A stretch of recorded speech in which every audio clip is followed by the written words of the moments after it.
Greetings and salutations. Welcome to episode 120 of Ref the District. I'm Nathan Perry. That's the Stoner, and that's Trev joining us for a little bit today. He does have to bail out. If you notice that wonderful background of his, that is the Sky Bar in Lexington, Virginia.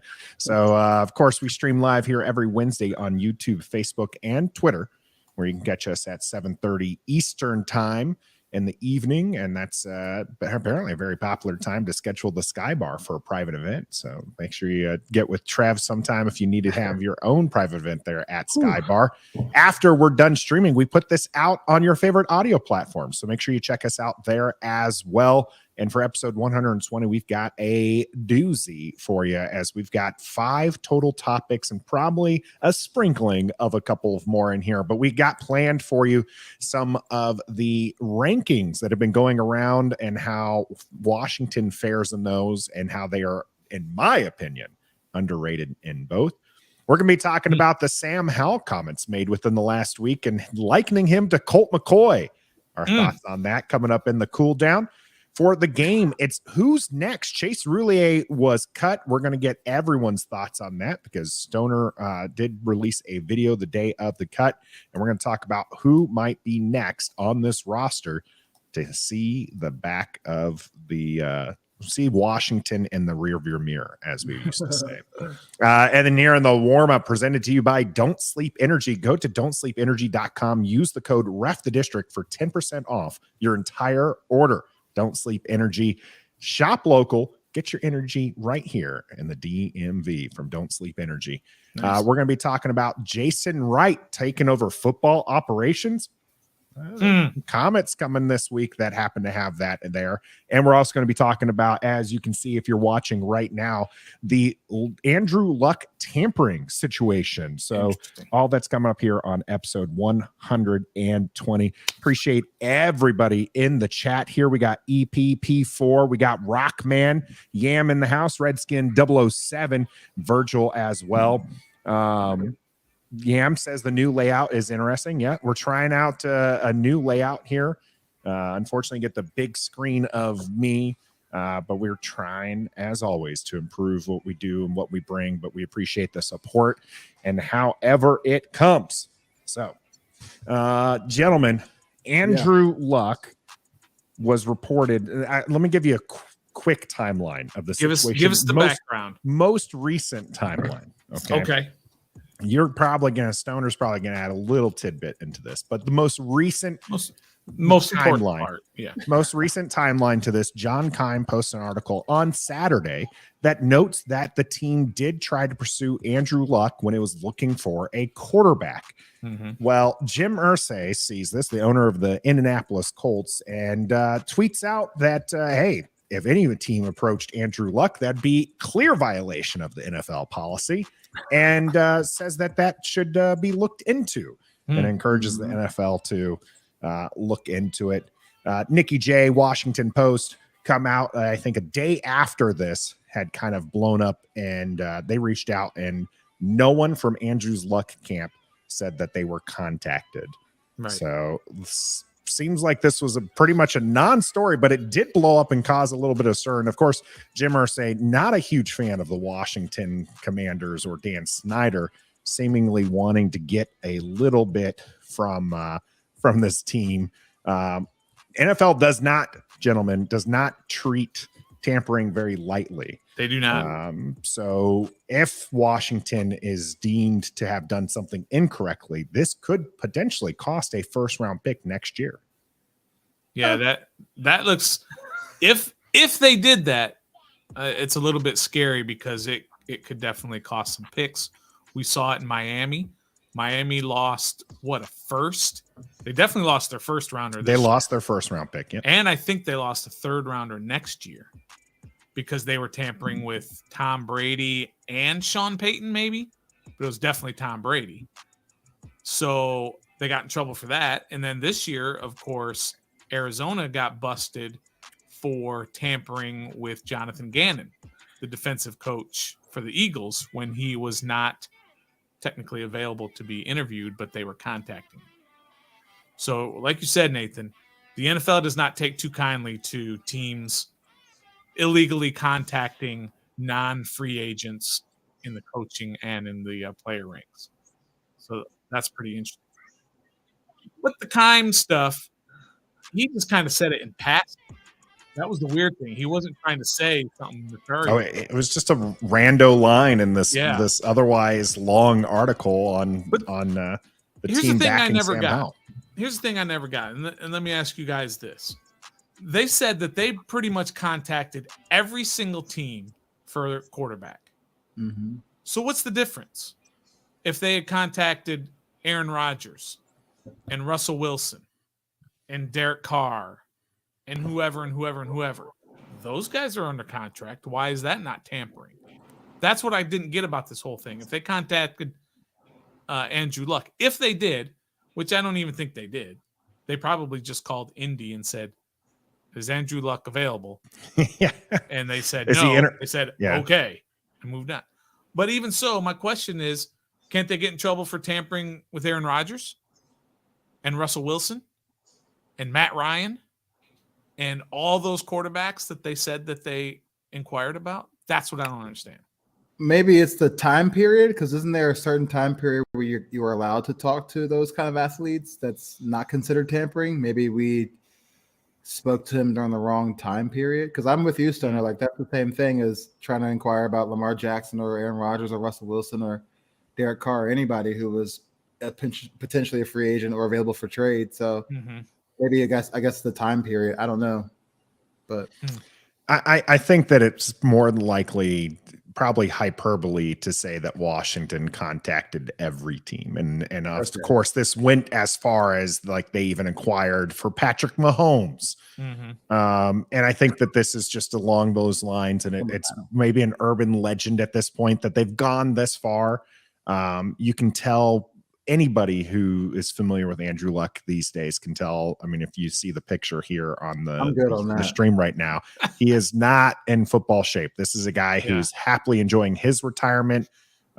He's got the mustache going. I'm slow rolling mine. It's taken a while to go. I'm coming from my retirement. And he's trimmed down entirely. So I think this one might have just gotten away. John Keim is one of the most dependable beat reporters Washington has. So it's hard to take what he puts down and think of it as malarkey. So I think that this is probably just a situation where maybe the details weren't as clear because of some things being said in passing. And as Doug points out here, talking to an organization versus talking to a player are two vastly different things. If Washington did reach out to Indianapolis, there's no issue with them inquiring from the organization. The problem comes from if you reach out to the player or a representative of the player, even kind of through somebody else, like a mediate, situation where you talk to a player or somebody who knows the player and they talk to the person, that can be seen as tampering because now you're going outside the organization. So that's really where. Okay. And there's a few others that said that. Yam said that as well, Tommy. So a few people are clarifying that, and that makes sense. However, if I may just go back directly to John Keim's story that got this whole thing rolling this year, because he mentioned this last year also. Yeah, I thought that was the tidbit you were going to mention, Stoner, was, again, this was not new information. Not even. The team had been reported last year to even look into Andrew Luck's availability. And so it's kind of interesting that this resurfaced. Part of my timeline that I did not include is John Keim did post the story on Saturday, and it got a little bit of buzz within the channels. But then it was notoriously late tweeter and NFL guy who makes all the updates. I'm going to butcher his name right now, but starts with a D. Dove Kleiman. He sent out a tweet, update, all caps, and that Washington had pursued Andrew Luck. And that's what kind of spun out of control. Okay, well, here's the thing. I'm going directly to the story that John Keim wrote. And this is, even so, they didn't feel the same urgency they did last offseason when they called every team that might have a quarterback available. They even phoned about retired Andrew Luck just in case. That's exactly what he said. He did not say that they called Andrew Luck. Right. Okay. He said they called every team. They even phoned about Andrew Luck. Okay. And of course, what happens? Somebody picks that up and they say they called Andrew Luck. Yeah. And then Mike Florio, Pro Football Talk, puts it out there. Says they phoned Andrew Luck. And then 11 minutes, and I checked, 11 minutes after Pro Football Talk posted that, that's when Jim Irsay posted and said, if anybody's contacting him, that's tampering and that's illegal. First of all, and this is how it happens on Twitter is you take, and I got into a back and forth with somebody today about a totally different subject, but the same idea in that somebody posted, and we're going to talk about that next. Maybe I'll just wait on that, but it's about the Jason Wright situation, but it's the same thing. Somebody posted something, and if you change one word, it makes it an entirely different things situation. Get blown out of proportion. I think this Jim Irsay, again, notorious for blowing things up and making the story a little bit about him. Here's the biggest elephant in the room of this whole thing is why in the hell did we call about Andrew Luck in the first place so this could even be a story? I would. You wouldn't have taken Andrew Luck last year if he said, I want to play. Over Carson Wentz? Over Carson Wentz. Over Taylor Heineke? And Taylor Heineke. And no. Oh, man. Come on. Andrew Luck was a baller when he played. He left after a preseason game. Yeah. I mean, look, that's one thing. Again, I don't care about that stuff. Can you ball? He can ball. And that's all I would care about. If Andrew Luck came to Sky Bar tonight, Trev, looking fit and said, I'm ready to play football, are you really turning that down? Yes. That's why you're not a GM, Trev. That's why you're not a GM. I'm not taking anybody who's come out of retirement. He's not Tom Brady come out of retirement, you guys. Let's think about it. What does he want in his life? Bad. What does he want? What does he accomplish in his life? Okay. In his football life?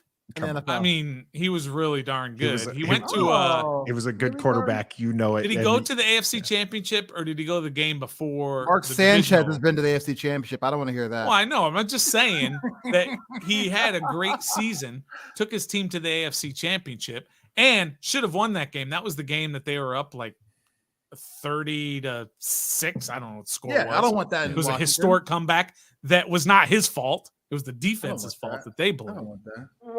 He was a damn good quarterback. Trevin. I'd take him 100 times out of 100 if he wanted to play. Thankfully, we don't have any of us as the GM, especially Trev, in this awful take here. Andrew Luck, come on, you Jason guys. Wright is rumored to want to get in on the football operations side. Would you want Jason Wright as the GM for the Washington Commanders? We'll start with the notoriously bad GM, Trev, down there in Lexington, Virginia. Trev, would you take Jason Wright here in Washington as our GM? Yes. And that's just because not only did we talked to him personally, but it's because that so far what he's done with the organization has been progress, has been successful, it's been on the positive side. And he's a player. He's a former player, so he kind of knows what it takes to maybe build a team or at least a competent team.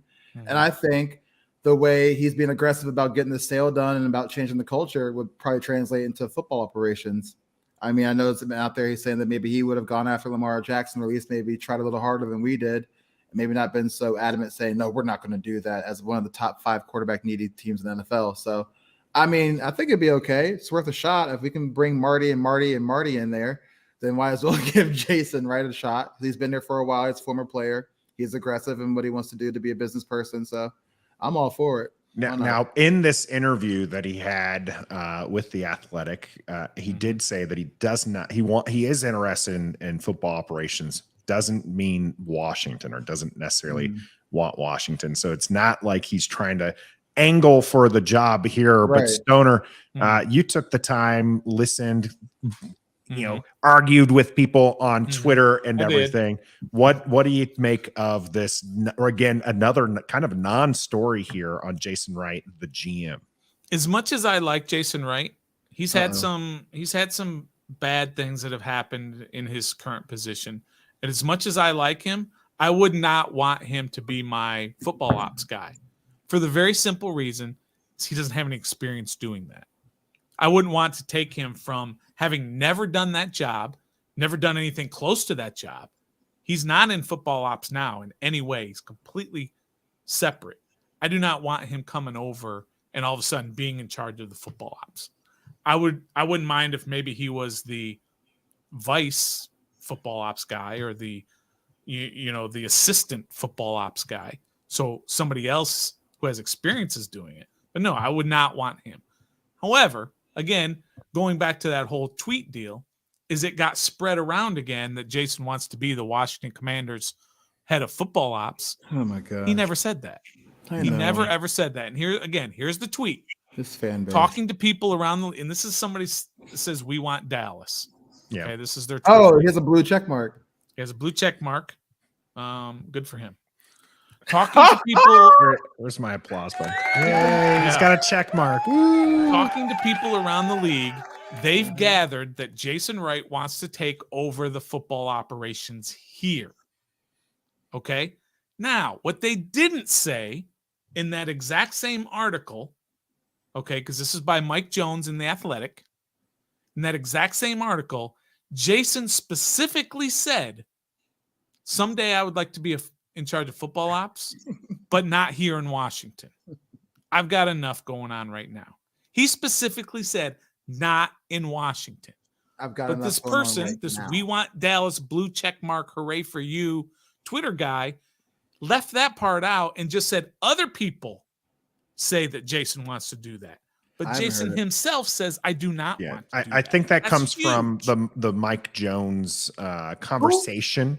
Right. But what I'm saying is what it is. And Mike Jones said it. Yeah, Mike Jones He's said good that he's heard other people talk about Jason Wright and that he might be a fit there. And I think that's what the We Want Dallas handle. But We Want Dallas didn't say it. Mike Jones said it, is what you're saying, Stone. No, right? no. What I'm saying is Mike Jones also said that Jason told Mike Jones, said, I do not want to do that here in Washington. We Want Dallas just failed to mention that part. So everybody is out there running with this tweet saying Jason Wright wants to be the Washington's football ops guy. We ain't which running is with not it. true at all. No, it's not. He only used part of Mike Jones' quote. And that's where things explode. It's the same thing with the Andrew Luck deal and what John Keim said. John Keim didn't say they contacted Andrew Luck. John Keim said they contacted every team, even Indy, about Andrew Luck.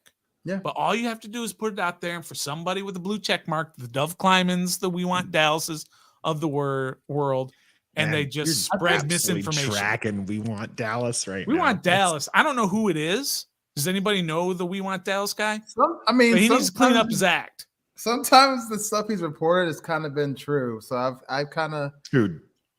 We Want Dallas. Look, I mean, say, Trev, this is true. What he said is true. He just framed it in a way to make Jason Wright look like he's angling for the job.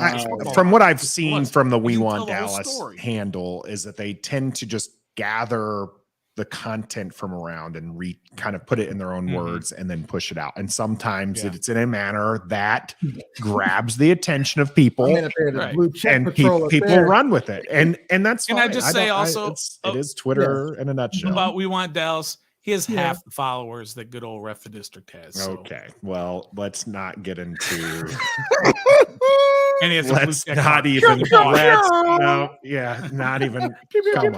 Really? What are we, 12 here? See, okay. Moving on from Twitter handles and everything back to the Jason Wright business here. Yeah, dog. Both of you, a lot of people in the chat just want everybody gone. A lot of people saying absolutely not to Jason Wright. Some people are even tacking Stoner's take on that he's done some good things here. As far as me, I'm with you, Stoner, on the fact that he doesn't have the experience on the football operations side. So I would have the problems handing over the reins to him. Sure. I think that the football operations person should come from kind of the scouting department, somebody who knows how to, field a team. Mm-hmm. And Jason, I don't know. I mean, maybe he could wow in an interview for it, but I just don't necessarily see that being the case. And so if he gets a chance to be a GM, I hope that if that's what he wants, that he gets that chance with another team, just not here in you Washington. guys brought me on with no experience in the podcasting world, and I'm still here. But what did we do first? You came in as a guest. Exactly. So that's what he's doing right now. Maybe he's being But he's not. He's not in football ops right now. He might have a little say in it. It's got to be. He's the president. But I think there are things that he, like I said, I didn't see where some people were saying that Jason Wright is just a total screw up, because I don't believe that. Me neither. He's had some botches. He's had some massive botches. But what he has done, the biggest thing, I think, is he's turned over 80% of the workplace, which was proven to be a toxic environment. Right. Which and was he turned way it more over important. 80%. Mm-hmm. Do you have any of those issues anymore? He's brought in diversity. He's brought in women in powerful positions. He's brought in minorities all over the place. Yep. And he has brought respectability to the front office. He's had some botches. And the best part, I think, is he acknowledges the botches. He said, look, we botched it. I apologize. We're going to fix it. We're going to do better. We're going to learn from it. Whereas the guy before him would sit there and say, our culture is damn good. Yeah. You know what I mean? And he was just the off everything's perfect. Yeah. So that part I do like about it. Nobody's perfect, but he's brought respectability to the front office, and he's done some really good things as well. And the things that I think that people are like harping on that he's done so bad are like optical things, like the name changing process, how it was done on Good Morning America, the Sean Taylor family picture in front of the whatever, and then the Sean Taylor quote unquote statue is what they call it, and the helicopter showing the Commander's team store before we like that wasn't him though. I know it wasn't, but still, like if you're the president, you're going to get the hate for all that. Kind of stuff. So like at least those things are like the botcheries, whether it's not like another misconduct scandal or another something in the behind the scenes that we don't know. So if those now we're complaining about things that matter to fans. Exactly. Those things you're talking about before are things that matter to society as a whole. Human issues. Yeah. And those are just team issues. Sure. Yeah. But now we're just complaining about statues and names and mascots. And colors of uniforms and stuff. Yeah. Stuff that we should be talking about. Well, we hope to focus on the football field, but that's something that we're still kind of waiting to do here as the sale looms. And I want to get to that right after acknowledging Redskins Weekly in the house, telling you everybody go show some love and hit that like button. What's up? Thanks, Redskin Weekly, for hopping in here tonight. Do hit that like button. So I brought up the sale as a transition piece here as there's some news that kind of dropped just shortly before. So after the graphics department was already finished with with the graphics for today, but big time conversation here from the Washington Post. Members of the NFL's finance committee raised concerns about Josh Harris's tentative $6.05 billion deal to purchase the Commanders from Daniel Snyder, slowing momentum of the sale. The 8-owner committee discussed it during a meeting Wednesday. So Washington Post got that out, and our man over there, AJ from Front Office Sports, also said the finance committee meets today. So this is happening during this meeting. And if the Commander sale is normal one, this is where a full ownership vote would be scheduled. But it sounds like that's not headed in the right direction. So a little bad news there for us. Trev, you were you're bummed about this, but you're also happy that you didn't celebrate too early. Are you concerned that the sale's not moving in the direction you want it to? Well, it's brand new for me, so of course, anything that AJ and everybody reports on, I'm going to freak out a little bit about it. But we talked pre-show, and Stoner said it's probably procedure, and that Denver is going through the same thing. We just didn't know about it because we aren't Denver fans; we're Washington fans. So I guess it's part of the process, part of procedure. I don't really know the timeline of a potential football sale to happen. So if it's slowing down the process, okay. If it speeds it up, okay. I still don't know when it's supposed to happen. So as long as the report doesn't say which causes the sale not to happen and looks like another bidder needs to come in, that's cool. Right. But if it's just slowing it down, like taking an extra day or two or another week, cool. But as long as, like I said, they didn't say it's not happening, then still not celebrating yet until they said the deal is done, signed, still been delivered. So that's fair. Definitely some premature celebration. Oh yeah. We've done some premature. Oh yeah. I was in my onesie because I thought it was such a victory just to get to that point. But that was a huge point to get to for sure. Oh, for sure. But I did get to read a little bit of the article, and I think their biggest thing that they're concerned about is that there are so many investors, so many minority investors, and they just have concerns about all these. Why do you need so much money? And then there has something to do with a $200 million loan to Snyder. You know, again, stuff that's way over our head because we don't understand how these things work. We're not in the $6 billion market. We're not in that club. Yeah. But it is different. We're past. I think this is probably the new way that sports ownerships are going to be going. Is having these large groups instead of 3 or 4, 2, one person buying it, because it's just so much money. Yeah. Not everybody has $6 billion. And honestly, I think this is going to be a turning point for the NFL where they change the rules on, who can buy a team, because it's gotten to the point where there is not that they want the ownership, teams to change that often, but they still need to be able to be marketable. And right now, the pool of people who would want to buy an NFL team and can afford an NFL team is a very, very small number. Yeah. And we're seeing even billionaires such as Harris here, who can't come up with the money himself. He needs 17 plus people to kind of come in there with him. But then, then again, you guys got a guy who, ex NBA players got $7 billion and some Canadian dude who's still in the running as well. Yeah. I got $5. So, I think this is going to be an interesting thing to kind of follow. I don't think it's a death knell to the situation, or as some people thinking that Dan Snyder isn't going to sell in this situation, just that it has a couple more steps to, get through. And hopefully we will be celebrating sometime this year, not just for team victories, but also Dan Snyder out of our lives for good. Woo! He's already moved out. Like this is how far the process is he's staying away from the team as much as possible. So it's going to happen. Just when is it going to happen is the thing.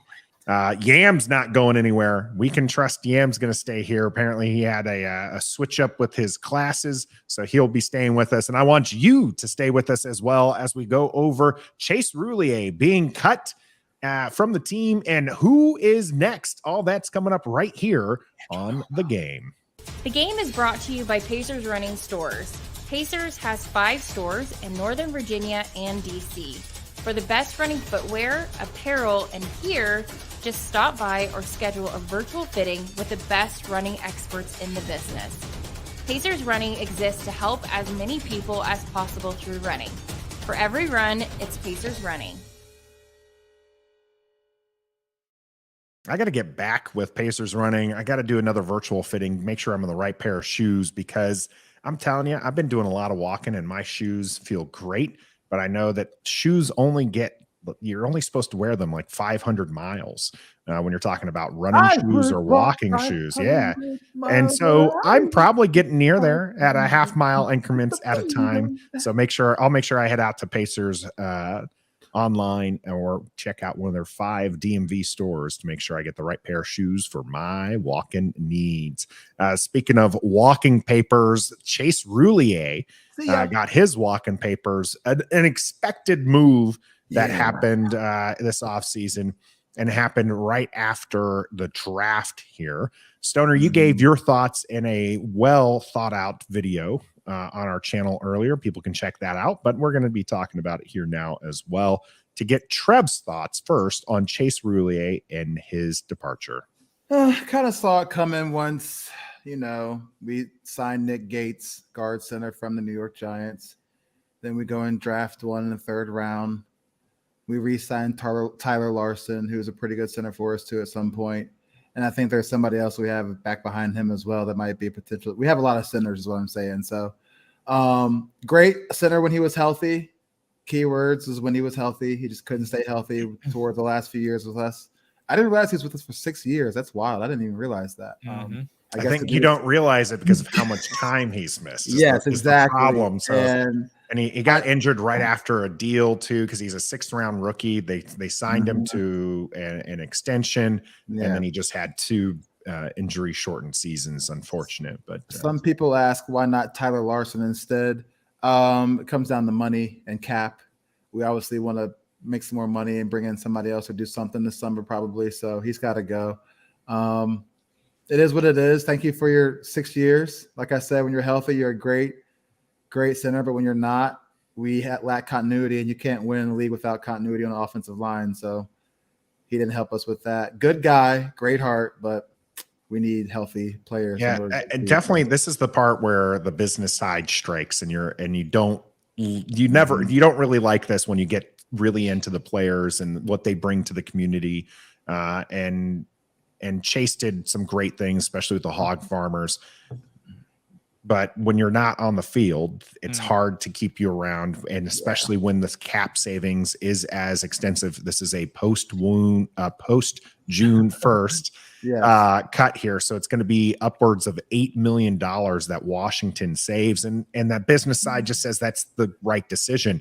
Trev, you're absolutely right. I mean, he was the rock of this offensive line. When he was there, they could be potentially one of the better offensive lines in the NFL. But when he's not, you have Tyler Larson, who's serviceable, but then gets injured. And then you're down to an underwear model. You're down to Martin's brother. You're down to, what was his name? Keith Ishmael, another late round draft pick who is now on a different team. And so these things that we just need to have it solidified. Washington went out, got Nick Gates as a center option for the team. They drafted a center in the 3rd round with Ricky Stromberg. And so the writing was on the wall for Chase here.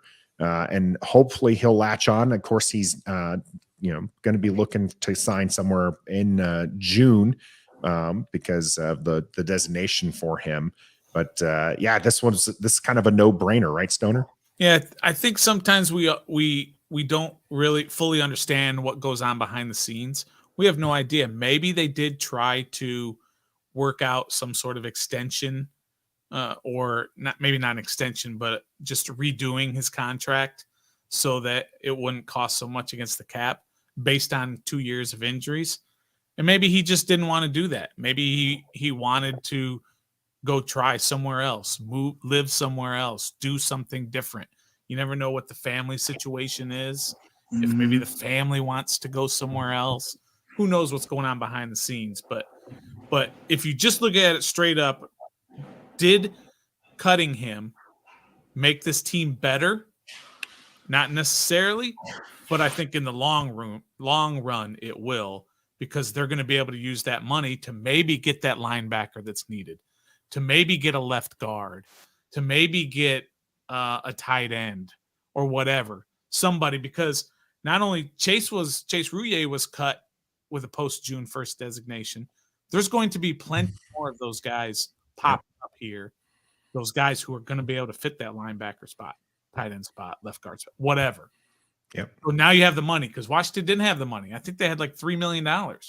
Yeah, they were down pretty low on funds there, and I'm not even sure if 3 million is accurate because they had to sign. They have to sign their rookies, and so the available pool of money was pretty low, and so now they do have some, and there's linebackers being cut as well with these designations. So it's kind of interesting. Redskin 007 asking about the underwear model.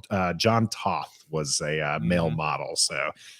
In case you did not know that, I'm not just making light of a situation. You might not have been an underworld game or not, though. But he was definitely on the 53. He was on a roster. He was one of the ones who was there. Roger Smith wants to cut everybody as we go to who's next here. And so the question is, I'm trying to find it here. Roger saying Fuller, Norwell, Mayo, Thomas, Leno, Mayo's so bad he's got to cut them twice. They all need cutting. They suck, Roger says. On that list, for the record, I think the only one who's going to get cut is Norwell. Mayo, I do think, sticks around. Leno's going to be starting. Fuller is going to be in a rotation, if nothing else. And Logan Thomas is pretty much a lock, I think, at this point to make the team. Just because they don't really have anybody with the experience to do what he can do. Bates has got the most experience, but he's not a pass catching tight end. Yes, he is. He's not. I mean, he's a blocker. That's because Taylor didn't even give me looks. That's why he didn't have he's not a pass catching tight end. Because he's not a pass.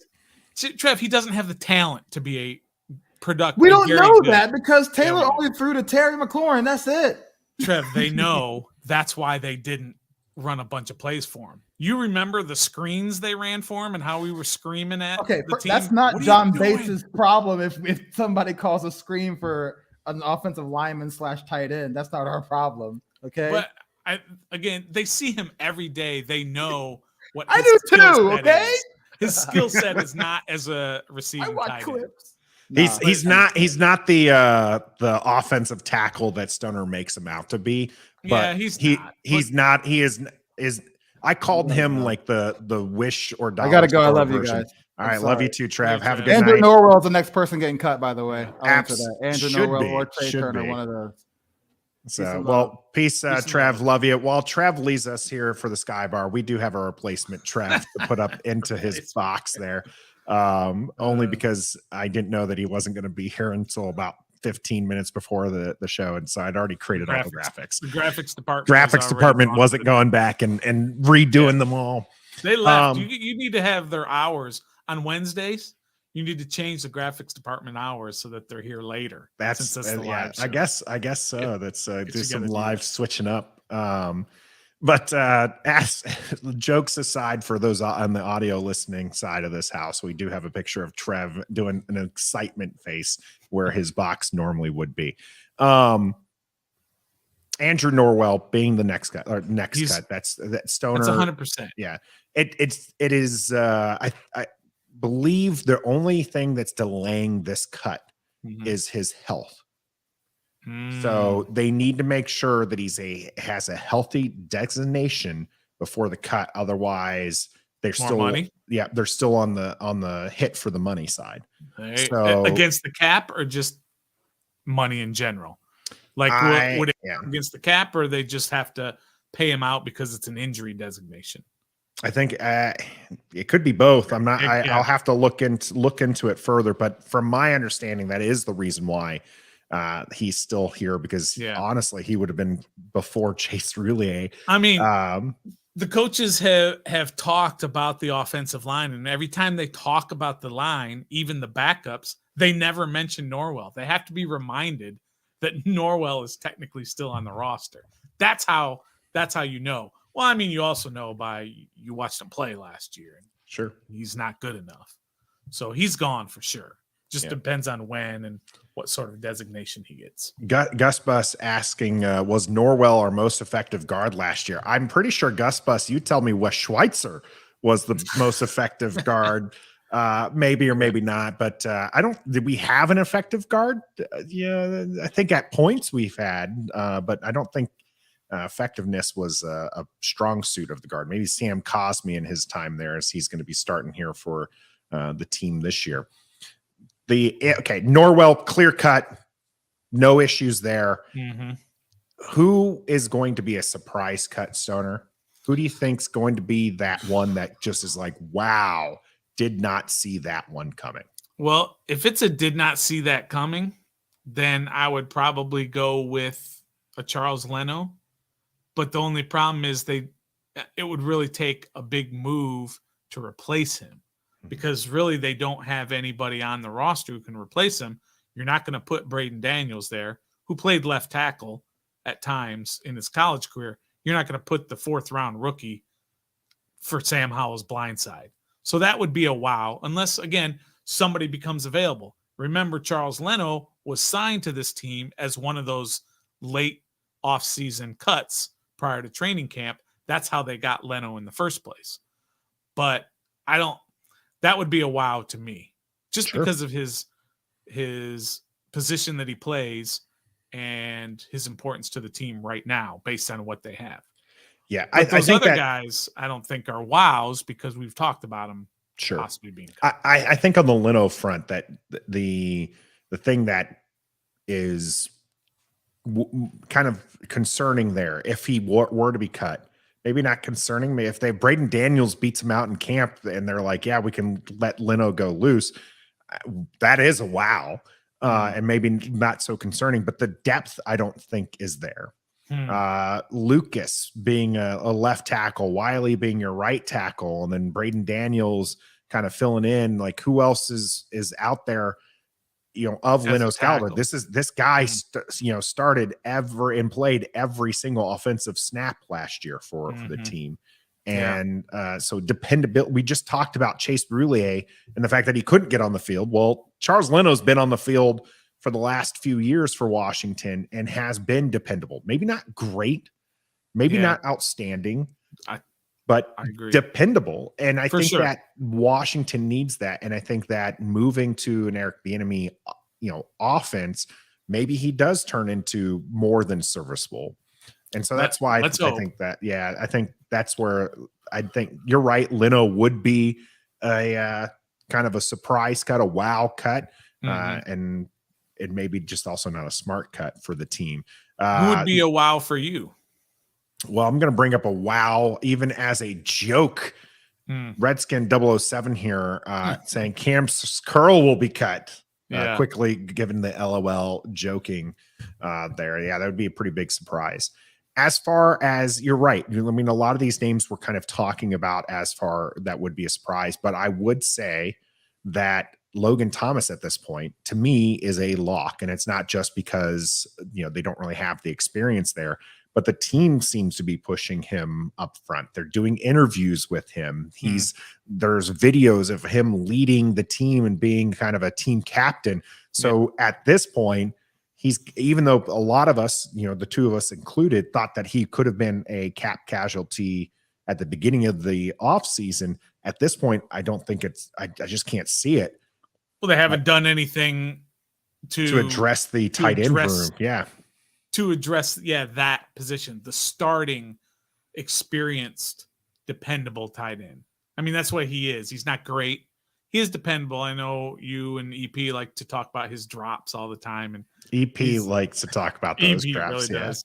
He is, and this is where the phrase first became a part of our lexicon. I think I used that phrase right. Within Ref the District, as you called him, decidedly mediocre. And he is. That's what he is.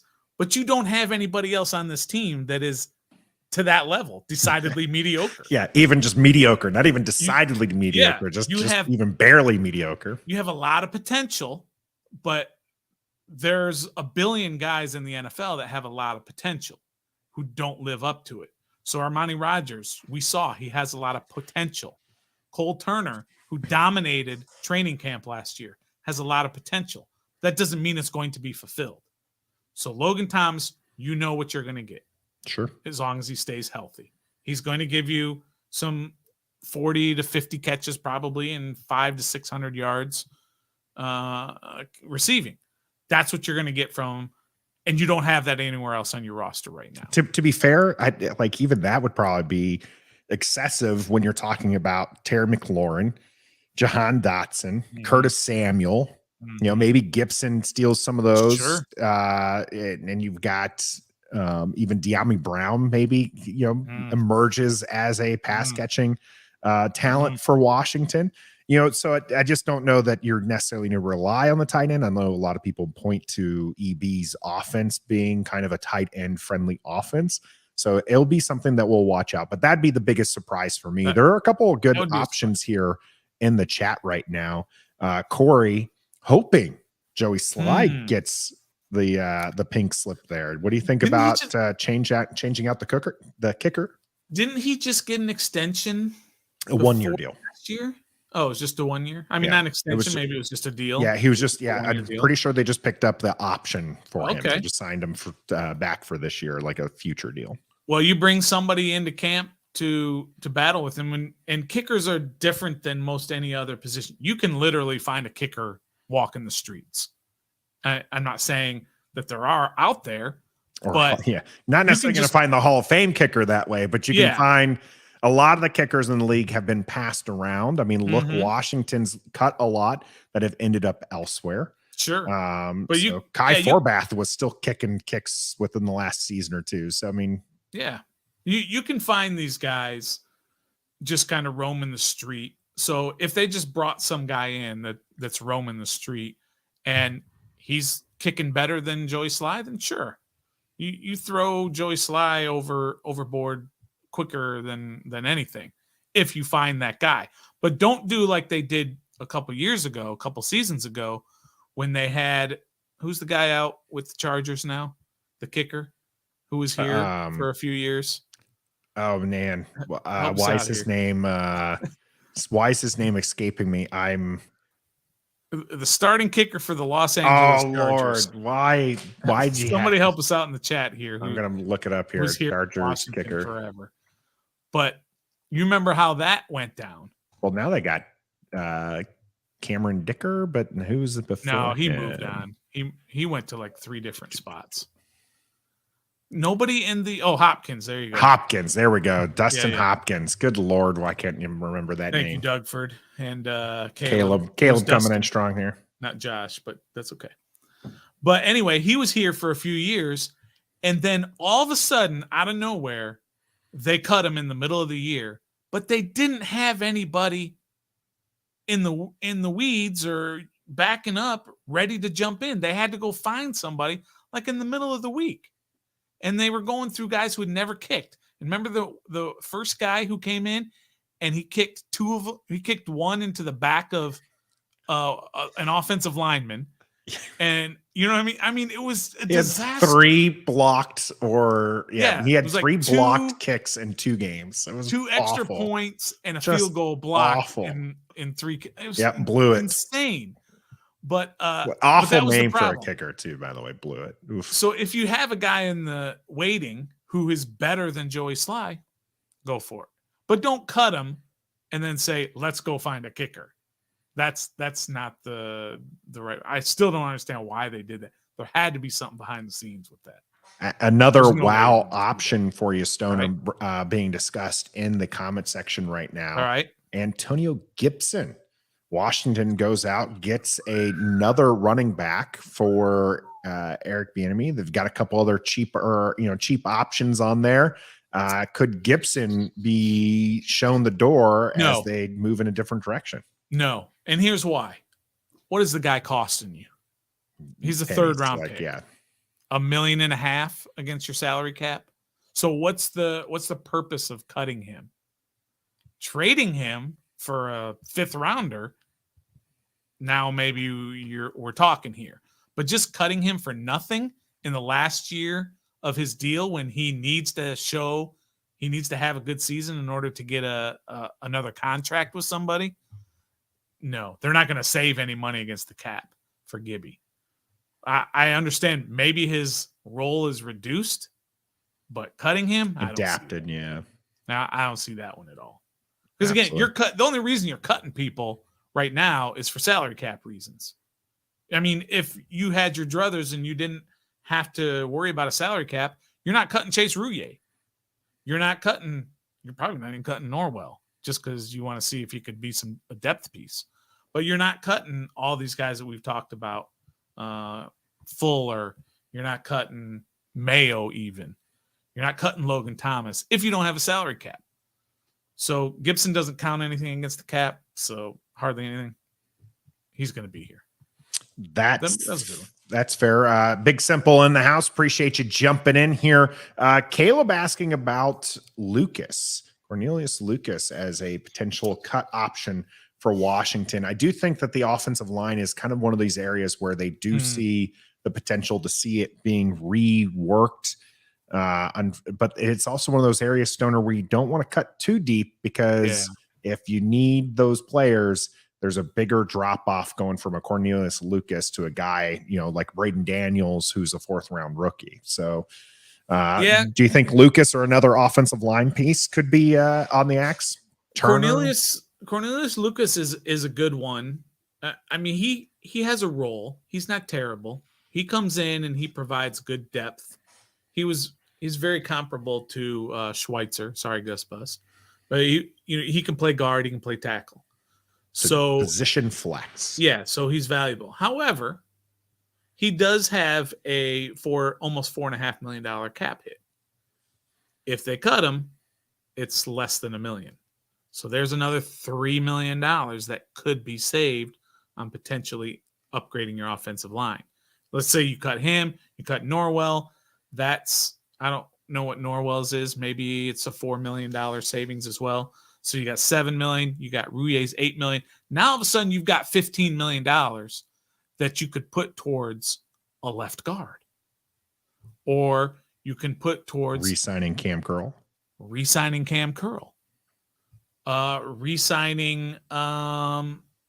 maybe you restructure Kendall Fuller's contract. Who knows? But now you've got cash that you can do some things. Maybe you go get yourself a linebacker who pops out, gets cut from somebody who's looking for a 1-year, $11 million deal. Yeah, Broncos just let go a linebacker. So that's why you make these cuts. So maybe Cornelius Lucas, that's a good one. Whoever brought that up. Caleb. I like that. Yep. Good call there, Caleb. Yeah, I think that you've transitioned nicely into what this is doing for the team, which is opening up not just a roster spot, but it's opening up some salary cap for the team. And that's where you have to look at the cap savings. And that's why some people are looking at a Fuller or even a Logan Thomas, because there is money to be saved there, or even a Charles Leno. Now you have to think about how it impacts the team. But as you mentioned, Stoner, they can always get these replacements. What would be your number one priority for Washington if they are able to free up, we'll just say, $10 million? It's really simple to me. You got to get a left guard. You do not have a left guard right now. Everybody keeps saying, even the Commanders front office keeps saying, it's between Sadiq Charles, Chris Paul, and maybe Stromberg / Gates / Braden Daniels. A whole bunch of unproven guys at that position. You need Sam Howell is the guy you are trying to build everything, everybody's reputation, front office, up and down, football ops, business ops, the sale of the team, the reputation throughout the league, all depends on one guy, and that's Sam Howell. And you have to do whatever you can to make him successful. You got to get a left guard, a dependable left guard. And that's why I'm shocked that they didn't do that in the draft. You've got Leno. We know what Leno is. He's good, not great. He's dependable. He'll always be there. I think he's played every game since he came into the league. He's never missed a game. I believe that's true. At least with Washington, he's never missed a snap in the 2 seasons. Last season he has not. He didn't miss a single snap. Played 100% of the offensive snaps. So you're good there. You get yourself a left guard, and that's his blind side. That's Sam Howell's blind side. Everybody becomes better if Sam Howell's better. Sam Howell's better if he has good protection. That's what I would do with the money. You've addressed the defense. You've addressed the third-ranked defense already. Okay? You haven't addressed the 20th ranked offense other than you have with Eric Bieniemy. Okay? That's what you've done. But you've done everything you can with this That's defense. definitely by far the best pickup they've had all offseason was Eric Bieniemy to be the offensive coordinator. Hopefully there's some boost to the offense. I'm a little surprised, Stoner, you did not go with the Cam Kroll extension there. Well, you know what's crazy? I was kind of thinking about this today, just kind of casually sitting around thinking, is that the whole thing about Washington wanting to stick with Sam Howell, whether they can spew out all they want about how they love Howell and they love everything about it. He's the quarterback. Sam Howell makes about $150,000 a year, whatever it is. It's more than that, but you know what I'm saying? He makes like league minimum. He's on a rookie deal. Yeah. Fifth round rookie, second year. Yeah. Very cheap. Very, very cheap. And yet somehow this team is right up against the salary cap. How is it that all these other teams have the Lamar Jacksons, the Jalen Hurts, the Pat Mahomes? They have these guys making $40, $50 million, Aaron Rodgers, and they still have a good team. And yet somehow this team has all I can really think of is Payne and Allen making a ton of money. Terry McLaurin's making good money. McLaurin, good one, thank you. Those three are making, and Samuel, right? Much cheaper, actually. Looking at the wide receiver deals right now, Curtis Samuel's on the cheap. Yeah, because it was a couple years ago that he signed his deal. But they don't have a ton of money in their quarterback, and yet they don't have any money just sitting around. And they have to sign Cam Curl. They have to sign either Sweat or Payne. I mean, Sweat or Chase or both. They have to sign Antonio Gibson if that's what they decide to do. They won't. At some point, you're going to, if Sam Howell becomes what everybody hopes he can be, you have to sign Sam Howell. Mm-hmm. How are these other teams doing it? How is Philadelphia, who went to the Super Bowl, able to give $42 million to Jalen Hurts and still have A.J. Brown and Devontae Smith and DeAndre Swift and Jason Kelsey? Devontae Smith is on his rookie contract, so that's he was a first rounder. That's not that big of a money. That's not wide receiver one money. And same with Kansas City with Patrick Mahomes' contract. Sure. Regardless. Which they've got him locked up for like 9 years. Yeah, 9 more years. Team-friendly deal. Right. That one's going to come back and they're going to have to do something about that. But as far as the question there, one, it's by design. Tommy T also pointing out they have $18 million in dead money this year. All teams got dead money. It works well.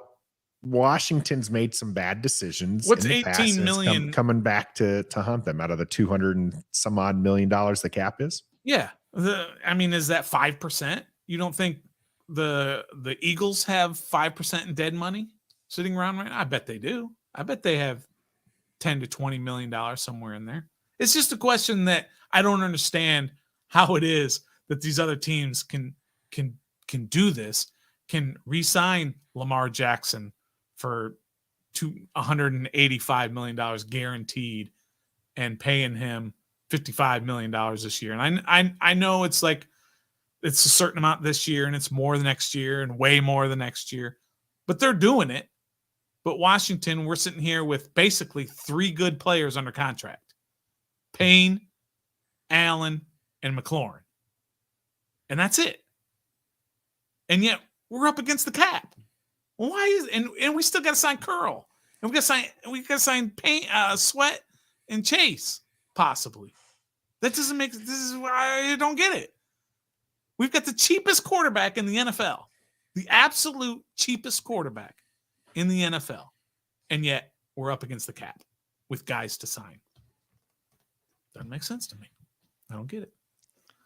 Well, we'll see what they do with their cap savings as they go. Stoner and I agree. Norwell's the next to be cut once he's healthy. Yep. Spend that money on some offensive line replacements. Cam Curl maybe What not about re-signed until the off season. what about Fuller? What do you think about the possibility of Fuller being a cap casualty? No. You don't Well, think so? he's 29 years old. He's one of your best cornerbacks. You still have to I guess you still have to see what you have in these young guys that you brought in. But you want a quality 1 through 4. And they have that if they have Fuller, BSJ, Quan, and Forbes. Yep. Okay. You don't have that if you cut any one of those. If Fuller leaves, now your fourth person is Danny Johnson. How often do you want to see Danny Johnson playing defense or wild goose on the field? Right. Because that's what you're looking at if you get rid of them. And that's why this Ron and company, and I see the conversation around who's going to start at QB, and we can talk about that when we get to the cool down with Sam Howell's comments coming up. But Ron wants to win with a strong defense. That's why they address defense again. That's why they're looking to kind of adapt that. That's why they paid Payne. That's why they paid Jonathan Allen. It's why people think that they'll probably end up paying Cam Curl. Which they should. I agree. I didn't think that they should have paid Payne, but I get it. I understand the thinking there, but I don't agree with it. I don't agree that defense wins championships anymore. That's out the window. But I get that Ron's old school, and that's kind of the way he thinks. Yeah. But Fuller, what if I told you, Nathan, that if they cut Fuller, they save $8 million on the cap? Does that change your mind? $8 million. Now you got 8 plus Chase's 8 plus Norwell's 3 plus Lucas's 3. Now you're talking $20 million to go out and boost your roster. Yeah, but what are you spending it on? Like that's my thing, right? Like if you cut Fuller, you're going to have to find an adequate replacement for him. And I don't think that you're going to find a replacement that plays up to $8 million. And I don't think, and I don't think that's true of any position. You're not getting a guy who's been cut on a post-June designation who's going to be of a caliber that is, all that exciting. I mean, just look at it. You brought it up as Charles Leno was one of these post cut, pickups for Washington, and people want him gone already. And it's just like, that's the kind of player you're going to get. And so it's just like, do you want Fuller? As much as like Fuller has been, he's kind of had up and downs. I think that he's much better on the outside, which is where I do kind of wonder what the defense is going to do as far as having these corners who, thrive on the outside. Just BSJ, is he's going to be the one who goes to the inside, or is Quan Martin, who's kind of a slot specialist, the Bobby McCain replacement, who can play slot, can play safety? I just know we're going to see a lot of these gentlemen in a pass happy league. And so that's why I'm not going with a linebacker. I think that you're going to be just fine with Jamin Davis and Cody Barton and Mayo occasionally seeing a snap, because more often than not, you're probably only going to have one linebacker out there. It's just like, I just feel that cutting Fuller would be a mistake. Okay. I disagree. I think it would be smart to cut Fuller, because I don't believe in the salary cap era, I don't believe that you should have 4 starting players for 3 starting spots, because you do need that help elsewhere. You need that help at left guard. You need that help maybe at tight end. You need that help elsewhere. I'd love to have 6 starting caliber cornerbacks, but you can't do that because you are now taking away from other positions.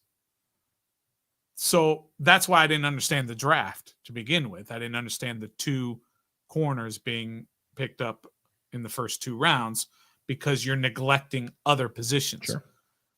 2 starting corners that you picked up in the first round, awesome. But you've done it at the expense of other positions. So I think that's where the Fuller situation comes in, is if you take out that $8 million and you apply it somewhere else, then you have improved your team. It's the same. It's no different than Chase Roullier. Chase Roullier, if healthy, is one of the best centers in the league. He's a top 10 center. So, but you need that $8 million. Fuller hasn't had the availability issues that Chase Roullier was having. So that's that's a bigger difference. So that's why I don't equate the two. Yeah. And I see Roger and I see Bosky. Appreciate you guys jumping in the chat here. Bosky, Fuller wouldn't start anywhere else in the league. Here he's a number 1. Roger, why do you believe Fuller is so good? He's trash. One, I'm not trying to say that he is, the best corner in the league or anything like that. He is a young, solid corner. Whether or not you think that he's a great corner, I'm not going to argue that. I'm not going to argue that he is, would be a number 1 corner in the league. He's probably, if you're looking at it, there's 64 starting corners in the league, and he's probably right there around 30, 25 to 30. I would agree with that.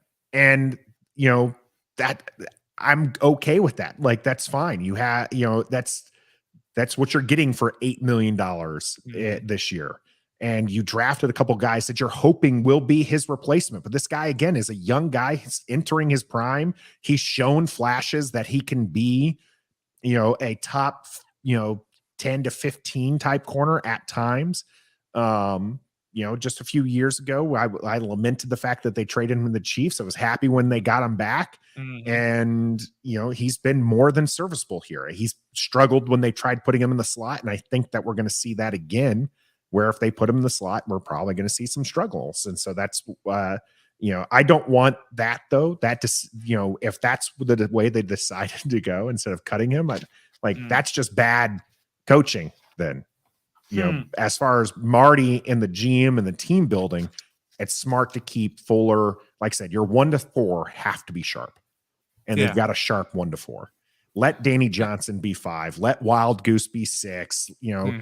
Let Jeremy Reeves be your 4th or 5th safety. Like, those are great people to have on your team at the back end of the roster. I don't want to see them playing meaningful minutes in a playoff push. And yes, I realize it's crazy to talk about the playoffs this early, but that's the way you have to build a team. You can't build a team thinking, well, we're just going to give it up this year. You got to play like you're going to win. You can say 28, not 29. Well, I think he's going to be 29 by the season. Yeah, I do believe he's going to be young. But the thing about Fuller is, like most corners, unless your name is Darrelle Revis or Deion Sanders, or, the modern version would be the Sauce Gardner, unless you're that guy, you're going to get burned. You're going to get beat on certain plays. But if I have a corner who plays on the 4th ranked defense against the pass, I want to keep that guy, right? Because he's obviously not one at the top, but he's good enough to get your defense to rank 4th against the pass. So if the money's right, I would want to keep him, but the money's just not right for me with the $8 million. You can use that better in other places.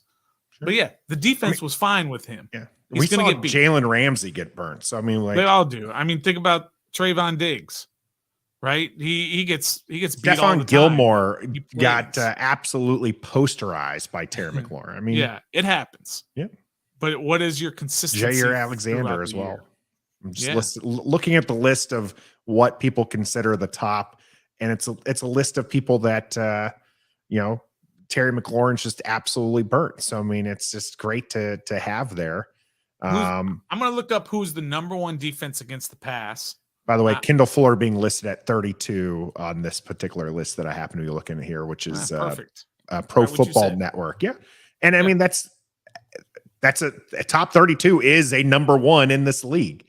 Like and if not, he's number two, Yeah. And so he's right there. And that's why I'm just like, you don't get rid of him unless you absolutely have to, or you have a replacement that is even if that replacement's coming in to be your 6, you got to understand that your 4 or your 5's now your 4 and your 6 is now your 5. And these are guys who are going to see some meaningful minutes. Sure. It would probably take about 5 minutes, but if I went and looked up who's the number one defense against the pass this past year, and then look at who their best corner is, I bet you I can find 5 to 10 plays where they got absolutely cooked in a game, got beat over the top, and couldn't cover a guy or whatever. The NFL is built right now. The rules are in place to give the quarterbacks and wide receivers the advantage. You can barely touch these guys. So I've always said it, if Cam Sims, let's bring up Cam Sims, who was released earlier this in the offseason, or not signed, whatever you want to call it. If Cam Sims went up against Sauce Gardner one-on-one, and they had a robot quarterback, and he ran 100 routes, Cam Sims would catch the ball on 85 of those routes. He would get himself open enough if the defense doesn't know what's coming and it's one-on-one. Mm-hmm. And if he's not being held, or interfered with. Because that's the way it's built, and these guys can do that. The problem is you don't have robot quarterbacks. So they're not always going to be throwing the ball to Cam Sims on every play, and they're not going to be throwing it perfectly on every play. But offensive players are always better than defensive players. And that holds true for wide receivers to DBs. DBs just have to consistently play within the scheme that's out there and hold opponents down enough for you to be able to win the game. And Kendall Fuller did that this past year. He's not great. He's very good. And that's good enough for this team, but not at $8 million. All right. Well, we're going to disagree on that. So that's just what it is here. I'm going to try to figure out his contract here. Looks like he signed Fuller's. You have that handy? This is last year. So he signed 4-year contract last year? No, I'm saying this is his last this is his last year is what you're saying. Yeah, he's a free agent after this year. Yeah. But it's $11 million now, and it's $3 million, something in that area if they cut cap hit of $11 million, dead cap of $3 million. So it's cash detail, like you said, $8.5 million. That's a nice chunk, Nathan. That's a nice chunk. It's not bad, but what if they were to cut him, Stoner, it does mean that Emmanuel Forbes and Quan Martin have absolutely balled out to the point that they're like, we can afford getting rid of Kendall Fuller as long as these two stay healthy. And Quan Martin's going to be all over the field. Like, he's going to be playing slot. He's going to be playing free safety. They're going to move him, all over, which is going to be exciting to watch, I think. But again, I'm just saying, now you're going to get Danny Johnson and Wild Goose, and who was the other guy that they picked up randomly? Had like 3 names. No, the guy from the Vikings. Let's not forget about him. Oh yeah, they did pick up the guy from the Vikings. That's right. I already forgot his name. Yeah, so I don't know. I like Kendall Fuller enough that I'm not getting rid of him. Is he the again, a top 15? No, but Washington doesn't have many top 15 players at all. So Cam Dantzler. There we go. Yeah. We are going to talk about their QB1 as they head into the season here as we get to the cool down. Sam Howell, is he just another Colt McCoy coming here on the cool down? Trev, don't be so excited. The cool down is brought to you by Manscaped. Ever since my Nathan started using their products, I can't cool down. Fellas, trust me. Go to Manscaped right now and get 20% off and free shipping by using the code REF. Your ladies will appreciate you. Now back to Trev, Stoner, and my Manscaped man, Nathan. You heard it here. You got to go to manscaped.com. Use the code REF and, make sure that you make your ladies happy and get yourself 20% off and do it. Yeah, everyone loves the commercial there. Absolutely.